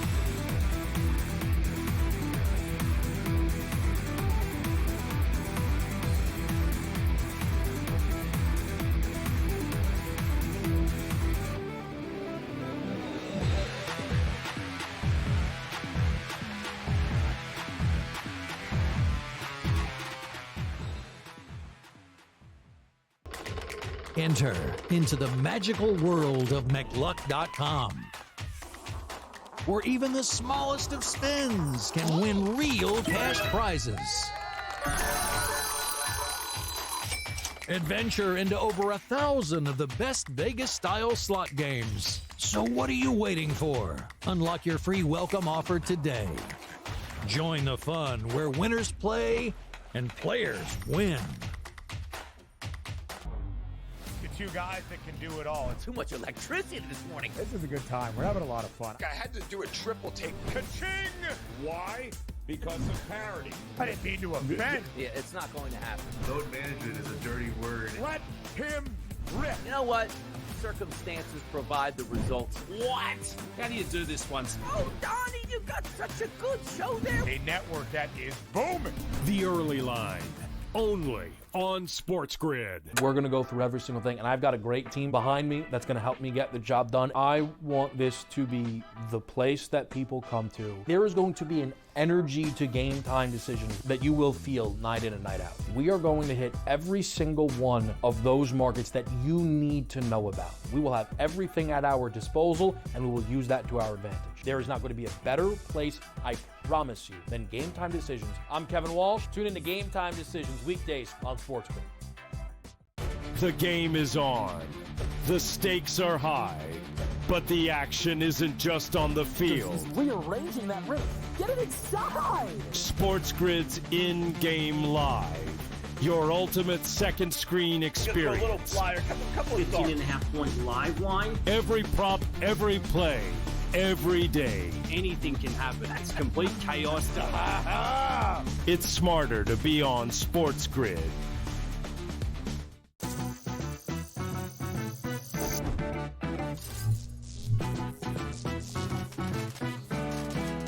Did you know sportsbooks tend to draw up tighter bet lines for events that get even more bettors, like championship games or major matchups?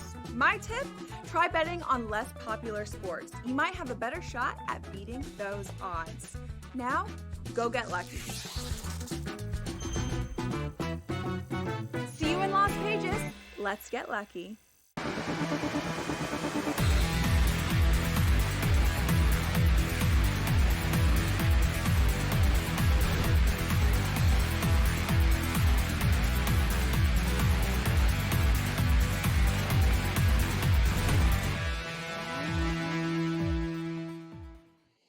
All right, welcome back in Game Line, Game Day on the Grid. Scott and Dave, hour number 2. I just found out something about last night's hockey game that we can get into a little bit later on, Dave. Very weird. One of the dumbest things in all of sports, the handshake line.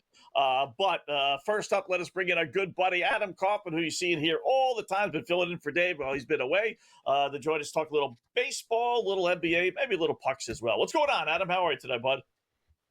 I wouldn't pull a Paul Maurice on you guys. I'd shake your hands. I'd shake Vinny, Yes. Matt, everyone behind. I'm shaking everybody's hands. High fives, fist bumps, thumb wars. I don't care. I will not veer from the physical contact. Paul Maurice, he's got to get his head out of his butt. I love it. I love it. I think it's smart. I think the hockey handshake line is the dumbest thing in the history of sports. He hates it, Adam. Disagree He hates more. When we have a brawl, it is the everything, all epitome. sports, hockey, It is the high epitome school, of class football. and sportsmanship. No, it's not. Oh, It's I stupid. love the handshake line. I love the handshake line.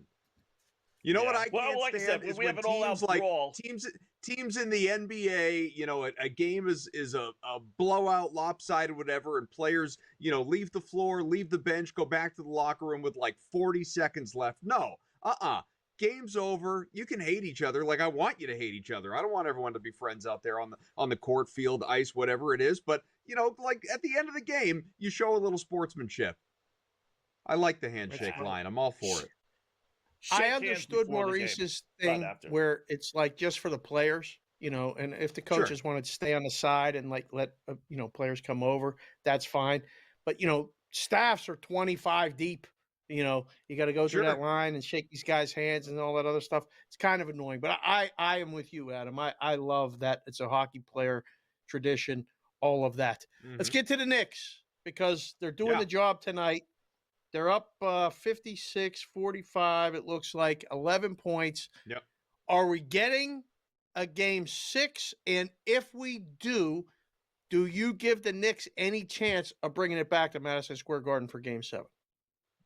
Listen, we all want to be right, and so far, anyway, I've been reading this series very well. I was on Indiana pre-series at plus money. Scott and I, we were chatting about this series, you know, going into, what was it, they're up 3-1, game 4 at this point in time. I said I expected Indiana to take care of business there in that last game, go up 3-1. Then the Knicks take care of business at MSG, force the game 6. Pacers come home and they get the win, put the series away, and then it's on to Oklahoma City. And that's still the way I feel it's going to shake out. You know, I didn't lay the 4.5 with the Knicks today. I did put the Knicks money line in a parlay because I felt they were going to win, but I just didn't want to mess around with the points in case we did get a close game, and we still may get a close game. As you said, it's 11.5, and I don't think Indiana's just going to go away. But as far as these teams going back to Indiana, no, it's not that I wouldn't give the Knicks a chance to force a game 7. Of course they have a chance. This isn't Minnesota against Oklahoma City where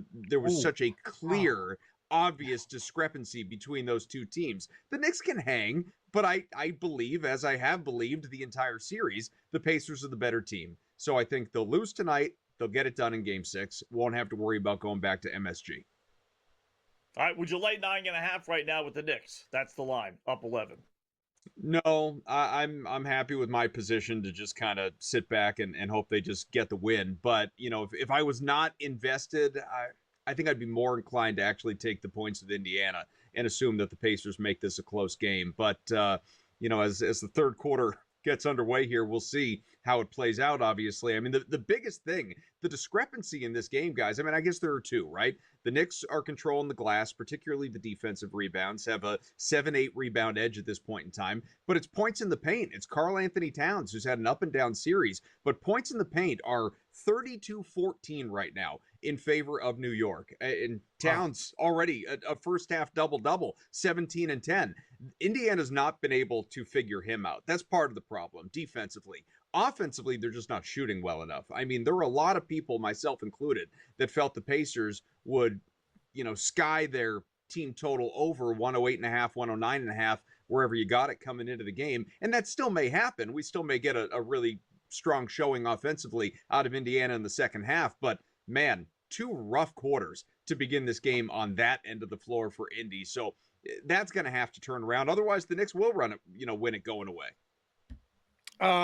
If Edmonton holds on, they're going to win this series. There will be no hockey over the weekend. And if the Pacers somehow come back, there'll be no basketball until next Thursday.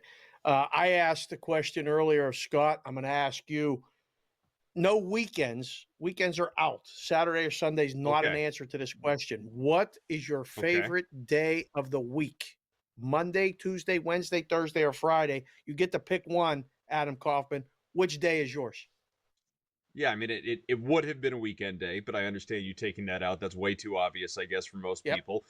Friday. I mean, Friday. It's the beginning of the weekend. Okay. It's the closest thing to the weekend. You know, you take the long weekend. Maybe you take a day off. Even if you don't, you work on Friday, and even if you don't take a half day, it's still like it can be a going out night. You don't have to worry about the next morning and how you're feeling at work. You know, and I'm not even talking about going out and getting all lubed up. I just mean you can stay out late. You don't have to worry about getting to bed early, getting the you and I, right? Like getting the kids to bed early because they got to be up for school the next morning, and you're packing lunches and packing the backpacks, get them off to the bus, all that stuff. You don't have to worry about any of that on a Saturday. Now maybe you're getting up early to go to a tournament or something that they're playing in, but that's different. You can feel a little woozy going into those things and wear baggy sweatpants and look like trash. None of that, man. You don't have to be presentable for these things. You're just going on and cheering on your kid like a maniac. So yeah, it's got to be Friday. Like who would pick like Tuesday?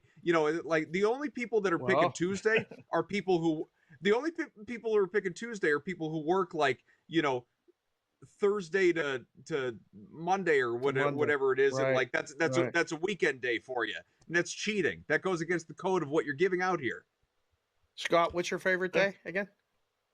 Tuesday. Why? Why? Give me one good reason why you'd pick a Tuesday. Because it's the week is back underway. The week, and I like the weeks more than I like the weekends. I do. I like routine and the same thing over and over again. Adam, great job. Appreciate it. We'll do it again soon. Man, he wants to work and he hates handshake lines. Got it.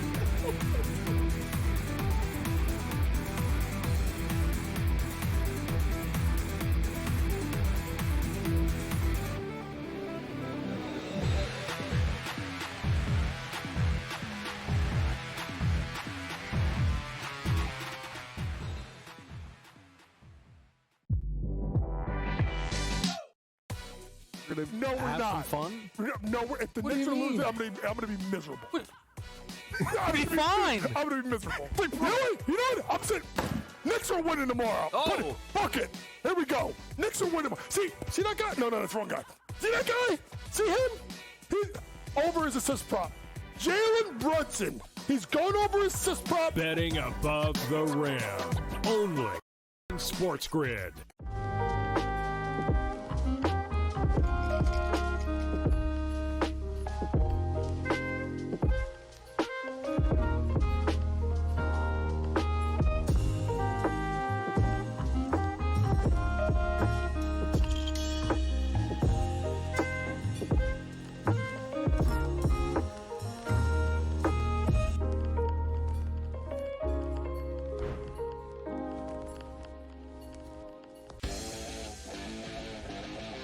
Heard yesterday that he's got no shot to win the Cy Young because it's going to Skubal again. Skubal's winning the Cy Young, no shot for free. They're both terrific. They both have incredible numbers and credentials and stats and strikeouts and ERA and everything, like every single category. Fried is right there with him. Pharrell, coast to coast, only on SportsGrid. Face. It's the new face. New face of what? The hell are you talking about? Like seriously. Oh, the new face of the NBA, Anthony. Yeah, okay. You know what I mean? Like, really? Guy's got 2 shots. You're the face of the NBA. Slow down. He's a good player. I've always thought the whole face of the NBA thing was comical. You want him to be the face of the NBA because you don't like it that all the other faces in the NBA aren't American. Sports Rage tonight. Only on SportsGrid.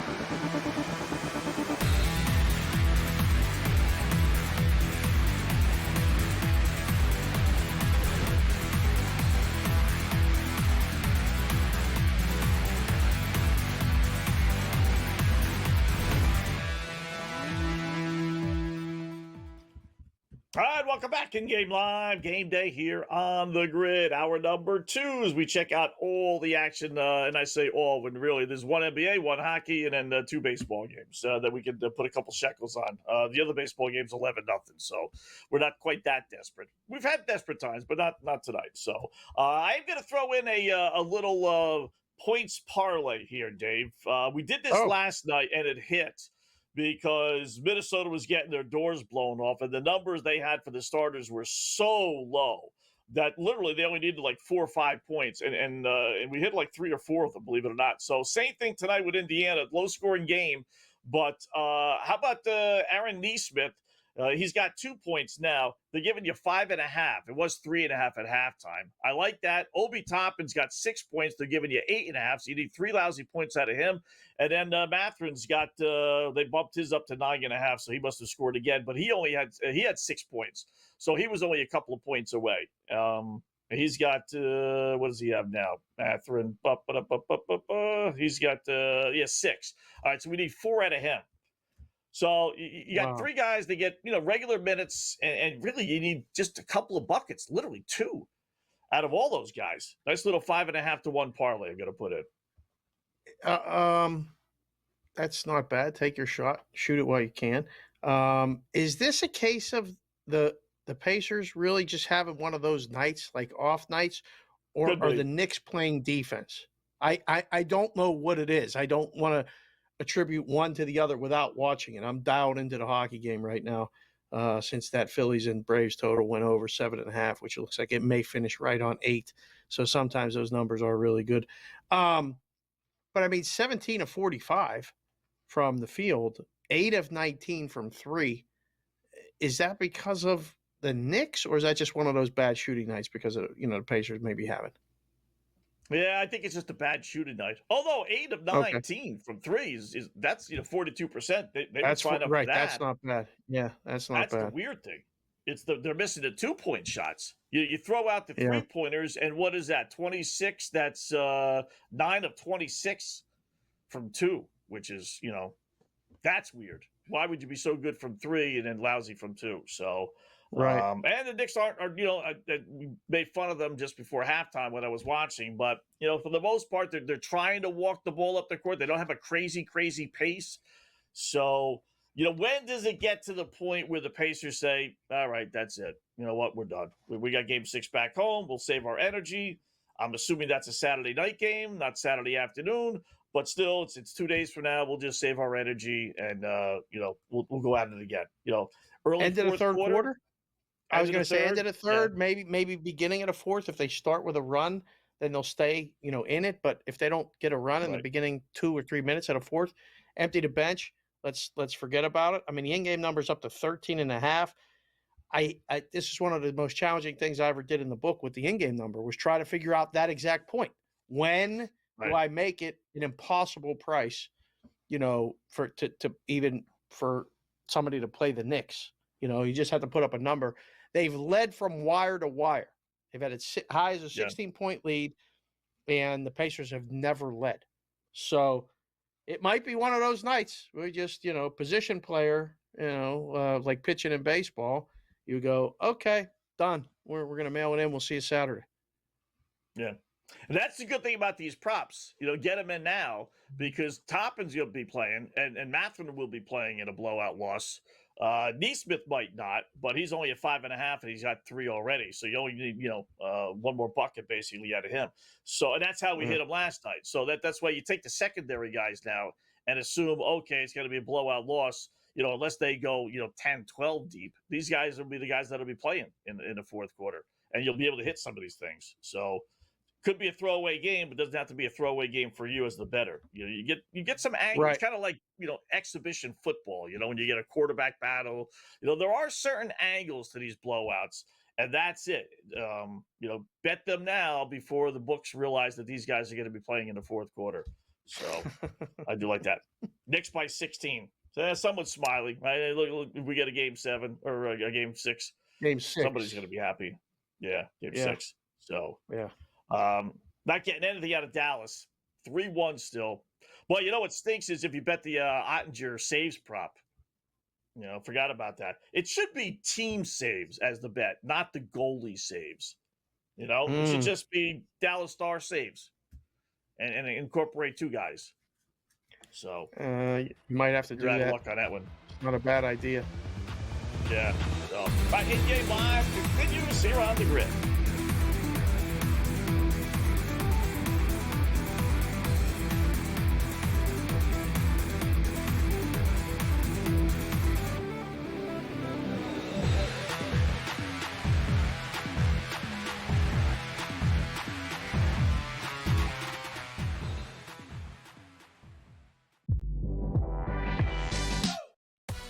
No, we're Have not. some fun? No, if the What do Knicks you are losing, mean? I'm gonna be miserable. I'll be fine. I'm gonna be miserable. You know what? I'm saying Knicks are winning tomorrow. Oh. Fuck it. Here we go. Knicks are winning tomorrow. See that guy? No, that's the wrong guy. See that guy? See him? He's over his assist prop. Jalen Brunson. He's going over his assist prop. Betting above the rim. Only on SportsGrid.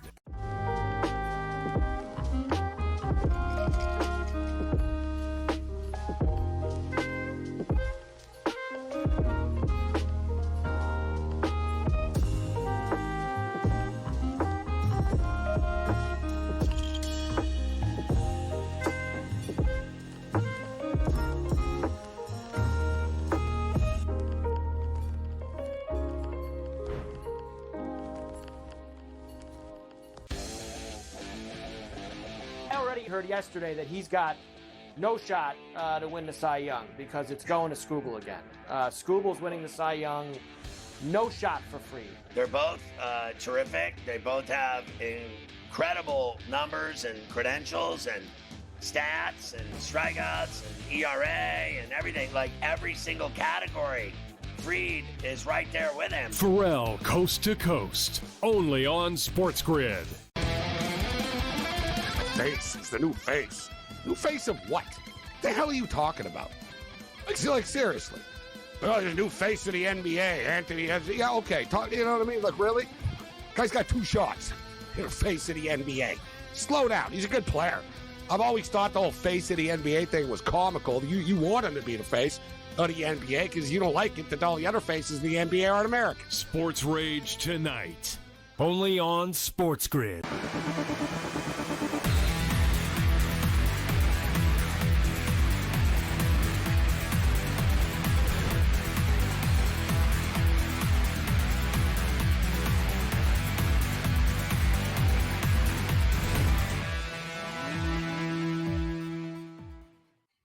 All right, welcome back in Game Live. Game Day on the Grid. Scott and Dave, hour number 2. Watching a little hockey, a little NBA. Let's recap things and a little baseball as well. Baseball is basically blowouts. Atlanta 8-2, top of the ninth inning over Philadelphia. Phillies won the first game. Braves going to take the second game. Chris Sale getting a rare win.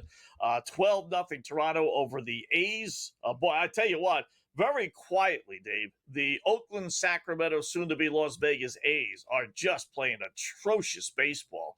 They will be now 1-14 their last 15 games, and that sadly does not tell the story. The story is they would have lost 8 straight road games, and 1-14 their last 15, they would have been outscored 117 to 44.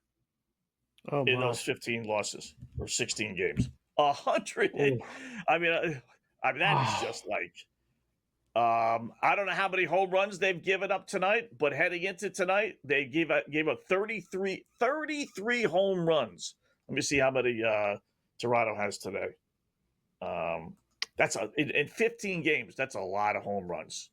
12-0. I'm sure they got to have a couple, right? You would think. Yep. Toronto's got Ernie Clement has one. Vladdy has one. Bichette has one. 3. Springer has one. 4. They've given up. So let me put the numbers in. They've given up 37 home runs. What I say, it's 12-0. So that's 117. 117 to 44, giving up 37 homers in this 1-14 stretch. And they were actually playing decent ball. They were over 500, for about a month. And this is like the perfect example, right, of what I tell bettors.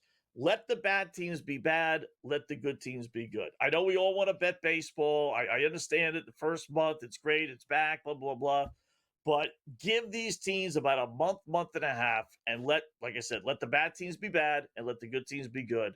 And we're seeing the A's be who they are, a bad team. Tomorrow, we got some amazing weekend series. There's going to be some really good, the Yankees play the Dodgers in a World Series rematch. But like you talking about bad teams, White Sox play the Orioles. The Rockies come to New York and get the Mets. The Rockies are the bad baseball team. I mean, do you think they'll take a game from the Mets Friday, Saturday, Sunday? Do you think they win a game, or is that a sweep? Yeah, our producer is a Mets fan, who's the pessimistic Mets fan, says that they're going to win this series. Right. He said yesterday they were going to get the Mets were going to get swept. Now, that's not happening, obviously. What? I would they win? I don't think they win one. I don't even think they win one. I really don't. Although they played the Cubs tough. They lost three, but one by two, one by one. One by 2 runs, and the other 2 by 1 run. And they only allowed 9 runs into 3 games. So I haven't looked yet what the price is. They're probably $3 favorites tomorrow. The Mets minus 300 or more, and then 375 probably be the same thing. Wow, is that what it is right now? 375. Yeah. Oh my. Peterson goodness. on the hill. 375. That's where it starts. Like the price only goes up from here, right? Oh my goodness. Yeah, you think we'll see a minus 400? We'll probably see a minus 400 at some point during the weekend. Yeah, against the Mets. Senga's pitching Saturday, I think it is. I think Saturday. So the Senga game, I bet it's 400.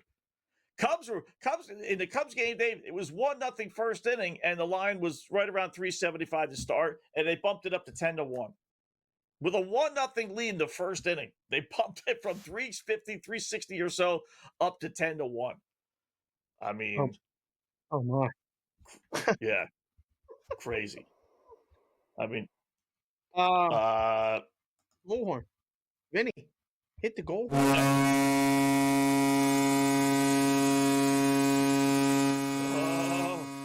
The Dallas Stars are not out of it yet. They're not going away lightly. Power play goal, second goal. It's now 3-2. Changing the goalie has worked up to this point. They haven't allowed a goal. They got the second one. So we got a hockey game. This will be fun because I don't know if we're going to have much of a basketball game the rest of the evening. 72-54, 6 minutes left in the third.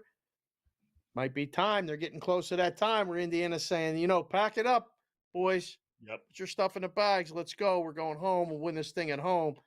Dallas has to win this thing at home, obviously. So, wow. Pretty good goal. So, momentum. Yeah, right? Look at this. Rupe. Yeah. It's not over yet. Skinner made a great save about 30 seconds earlier, too.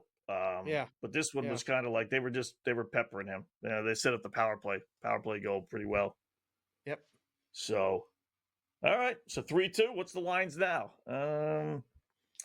Dallas is still plus 210. Edmonton minus 280. Over under 7.5. Wow, this book I'm looking at has minus 320 plus 240. 8.5 still the in-game number. Total wise, 1.5. You could take 1.5 and lay 150 if you take Dallas plus the 1.5.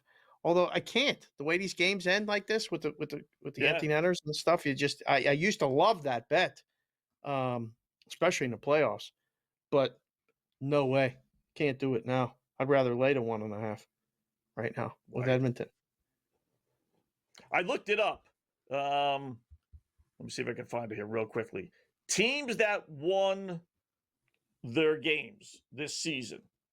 59, it's like 79 playoff games.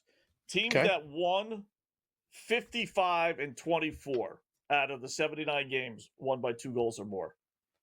Wow. 55 and 24. Yeah. Now, in years past, when the totals were, 5.5, a lot of times 5. I remember back in the day putting up 4.5s. The 1.5 would have been the opposite. Taking the 1.5 would have been out of 79 games. You used to just take the 1.5. You had to lay some significant juice. But I saw people come in and, we used to get them with that puck line all the time. They would lay the 1.5 because the price was plus 200 or, plus 180. It looked really juicy and really good, and it never would get there. So, wow, that's a really strong 55 out of 79. That's crazy. Yeah, and think about this. There have been 11 overtime games, which isn't really that many for almost 80. If you deduct the 11 from the 24 one-goal games, there's only been 13 1 goal games that 79 ended in games. regulation out of 79 games. Wow, that's 16%. It's only 16% of the games were 1 goal games. Crazy. It didn't go to overtime. That's incredible. Yeah, it's a different time. Well, I don't know. I'll be interested to, Cam's coming up next. I'll be interested to see what he has to say. I got to ask him a couple things because I actually saw a story today that. Well, I shouldn't say. Happy for you. Uh-oh. This is the Dallas Stars. Hit it, Vinny. Unbelievable. Hit it, Vinny.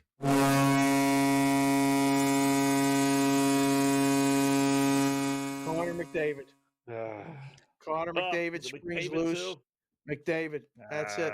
4-2. He looks like Archie.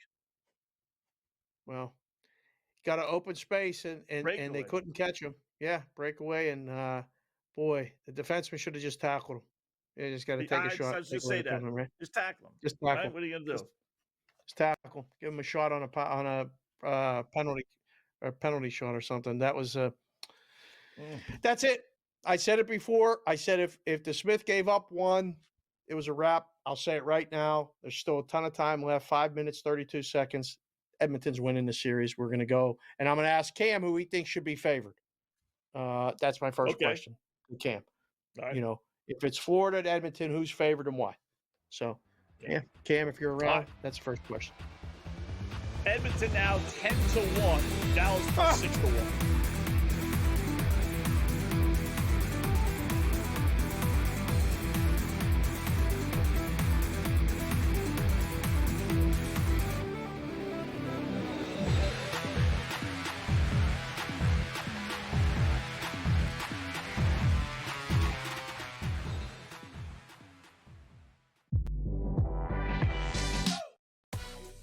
No, we're not. Fun?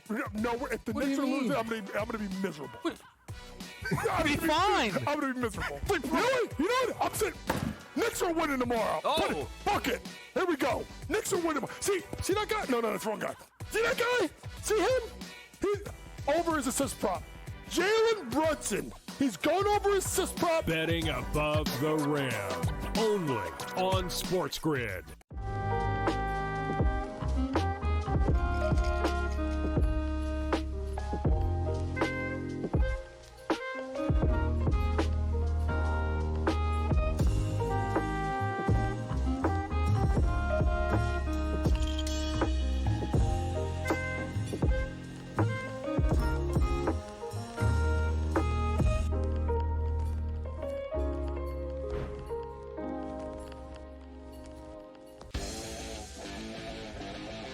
Heard yesterday that he's got no shot to win the Cy Young because it's going to Skubal again. Skubal's winning the Cy Young, no shot for free.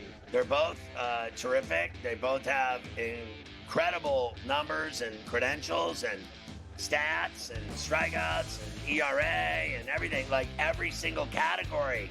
Fried is right there with him. Pharrell Coast to Coast, only on SportsGrid. Face. It's the new face. New face of what? The hell are you talking about? Like seriously. Oh, the new face of the NBA, Anthony. Yeah, okay. You know what I mean? Like, really? Guy's got 2 shots. You're the face of the NBA. Slow down. He's a good player. I've always thought the whole face of the NBA thing was comical. You want him to be the face of the NBA because you don't like it that all the other faces in the NBA aren't American. Sports Rage tonight. Only on SportsGrid.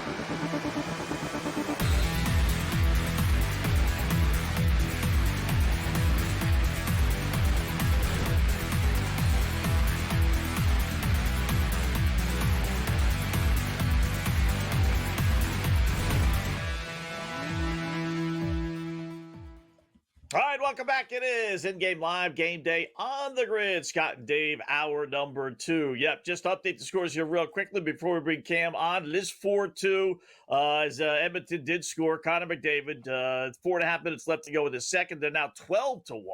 Forget the 10-1. Over-under is 8.5.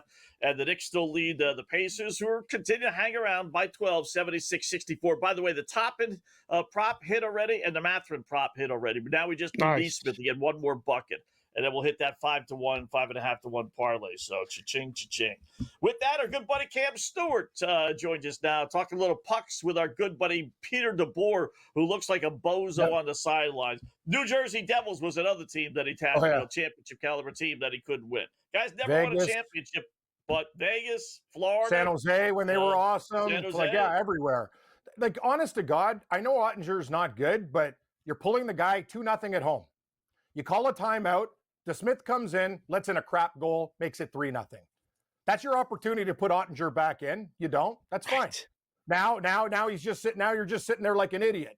Your team comes back 3-2. I get it. That's Connor McDavid on a breakaway, but a defensive breakdown. Casey DeSmith hasn't played hockey in months.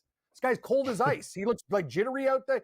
Like DeBoer, I get it. It's an elimination game. You go down with your horses. I know Ottinger's your goalie. Like I know he hasn't been the best in this series, but until it's 3 or 4-0 and he lets in horrible goals, I don't pull him. And if people think Casey DeSmith's going to be an upgrade from Ottinger, you're sorely mistaken. That was a real nice comeback too. Like I got to tell you, Stu Skinner, unbelievable, guys. He's the MVP. I know McDavid will get it if the Oilers end up winning the cup and everything else, but the saves this guy's made, like Dallas is like peppering this guy. He makes incredible saves all the time, like diving across. Like these are high quality chances. But anyway, I thought, I got the over in this game, which looks good. I can't lie. Going down with the ship with Dallas. I had them plus 2.5. It looked pretty good. Now it's only 2. When it's 3-2, I felt great. And now it's 4-2. And then, Scott, you brought up a great point. If they don't make it, tie it up or whatever, and Dave talked about it too, the empty netters. Like I would take the live over now because there's just going to be more goals and goals and goals. I'm not sure if the Dallas Stars are, I don't think they're going to quit, but even 8.5, I'd take the over. Like as crazy as it sounds, like I'll take 8.5 over right now in this game. The other game, Dave, you'd be surprised. You know me, Paulie Pacer, me and Morency have been riding the Pacers to financial freedom for a while, but I was on the Knicks tonight, and I'm sticking by my guns with the Knicks. I think they find a way to cover this game, win, and extend the series. They've been great in elimination games, multiple games down to Boston, like 20 point, like when leads they've come back from. And I think they're a team that needs a little bit of pressure. But they got to keep that window. Like, you want to be up like 10-12 at least all the time against the Pacers and don't give them a chance. And then we'll have a series here, guys. But I think it's the Knicks. The Knicks are going to take care of business tonight, probably win this game by like between 8 and 12. I couldn't wait to ask you because, you are always talking hockey and Gabe and you guys. I mean, are you surprised that Florida is the odds-on favorite? If it's Florida and Edmonton, which it looks like it's going to be, Edmonton would have home ice. Okay. Yep. Florida's minus 115 to win it all. I don't have a problem with it myself. I don't either. I don't have a problem with it at all. I think it's a great line. I would make it maybe the Oilers minus 115. That's the only like whatever with the home ice. Straight pick them. I'm fine with 10 cents. That game, that series to me, like how does it not go 6 or 7 like the last time they played? The difference is the Oilers are a little bit deeper. I do think that's DeSmith. Do you see that? They almost go, wow, this guy, this coach is too much. Anyway, I digress. Like, the puck literally was a dribbler that almost went in. So what I'm saying, guys, is I think Edmonton, their home ice advantage is massive. They have great fans there. And I think Edmonton will win the Stanley Cup if it's at, they're probably going to take care of business tonight. But Dave, how do you lay anything more than they can't be more than 115 or 120? Because Florida are the defending Stanley Cup champions. They're tough as hell.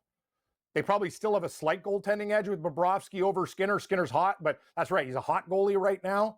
But yeah, I think the line is fine. Like you can't make one team over 20 cents. You just can't. No. Either or. So I think the books did a great job. I think it'll probably go 7. I think it's going to be an epic Stanley Cup. The Panthers will want to try to beat up Edmonton. Edmonton will try to beat them with speed. And I think Edmonton, though, the difference this time is they're a little bit deeper than they were the last time they played. Right? And they're healthier. They got Ekholm back. Yeah. I think the Edmonton Oilers are going to win the Stanley Cup. Hyman is a big loss. Hyman's a big loss. No question. Cam, the other question I wanted to ask you, we had asked Kaufman this. Your favorite day of the week, Monday through Friday. You can't say Saturday. You can't say Sunday.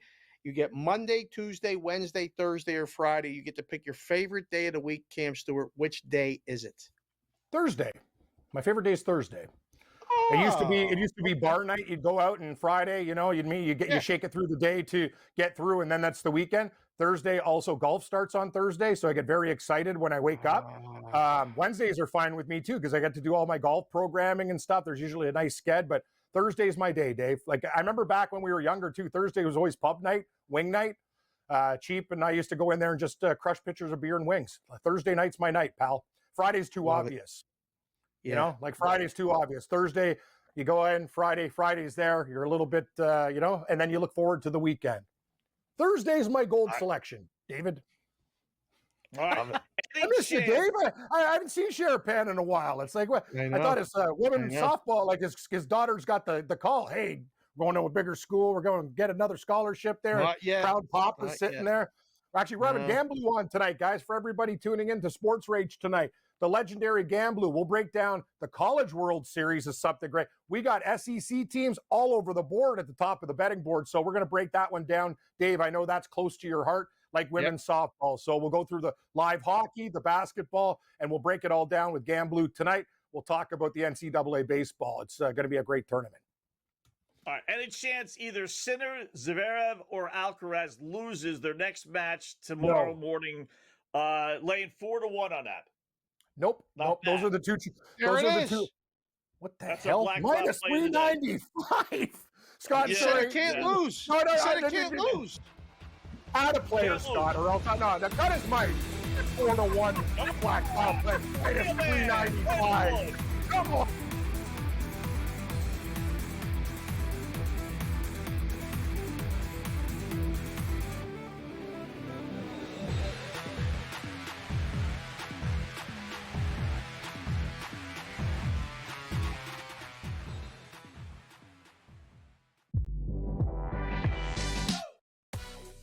No, we're not. Fun? No, if the What do Knicks you are mean? losing, I'm gonna be miserable. Be fine. I'm gonna be miserable. Really? You know what? I'm saying Knicks are winning tomorrow. Oh. Fuck it. Here we go. Knicks are winning. See that guy? No, that's the wrong guy. See that guy? See him? He's over his assist prop. Jalen Brunson. He's going over his assist prop. Betting above the rim. Only on SportsGrid.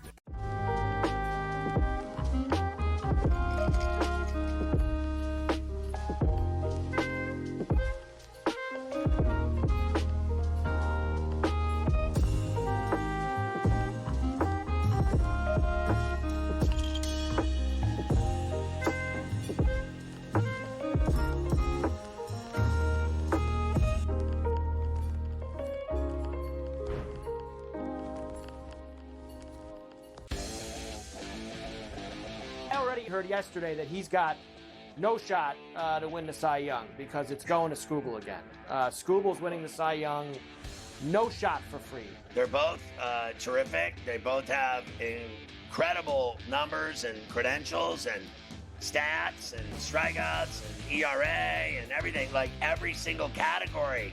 Fried is right there with him. Pharrell coast to coast, only on SportsGrid. Face. It's the new face. New face of what? The hell are you talking about? Like seriously. Oh, the new face of the NBA, Anthony. Yeah, okay. You know what I mean? Like, really? Guy's got 2 shots. You're the face of the NBA. Slow down. He's a good player. I've always thought the whole face of the NBA thing was comical. You want him to be the face of the NBA because you don't like it that all the other faces in the NBA aren't American. Sports Rage tonight, only on SportsGrid.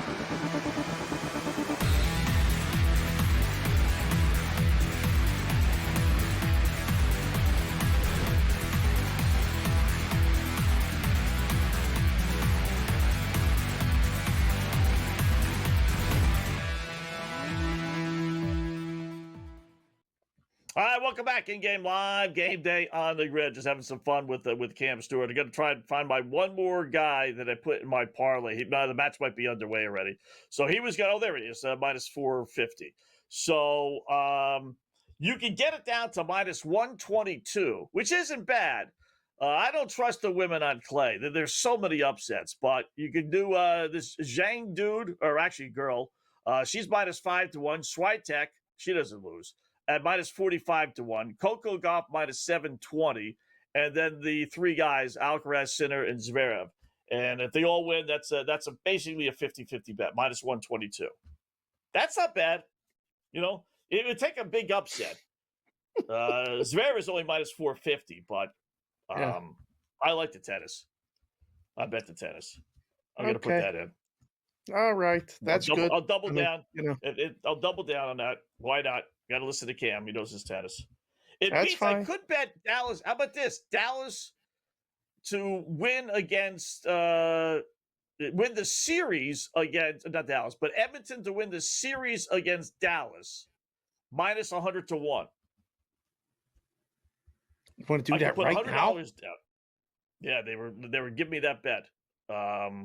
Dallas versus Edmonton, minus 80 to 1. $100 bet will net me $1.25. $80. Yeah. Right. $80 wins you one, so 100 wins you $1.25. Yeah. Yeah. Okay. Worth it. You want to do that? No. I mean, that's 1.5%. That's not even 1.5% in an hour versus putting it in a bank or a CD and getting the 1.5% for a year. Right. I mean, I guess it's the return that maybe somebody's looking for. I don't know.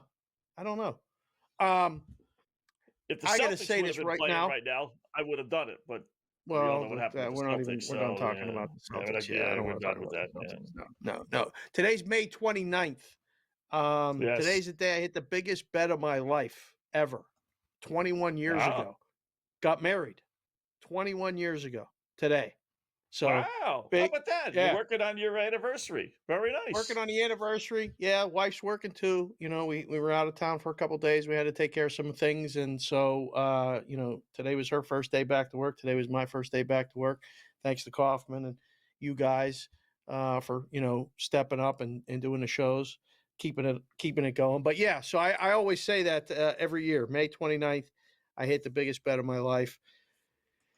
You never know. I mean, you want it to be a lifetime contract. It's 21 years. We're still going. So I don't know what's planned after the show. I don't think anything is planned. We'll maybe have a dinner or something, but it's Thursday. So that means tomorrow we're working. So one of those situations where, as you get older, you're like, what are we doing? We're doing nothing. We're going to bed so we can get up and do it again the next day, everything else that we have to do. What day is your anniversary during the year? Do you remember?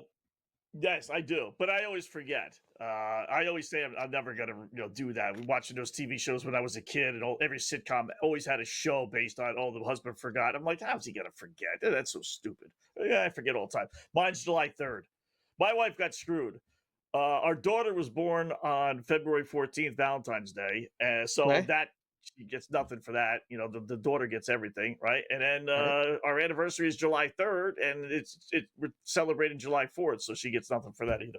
Wow. So, oh my.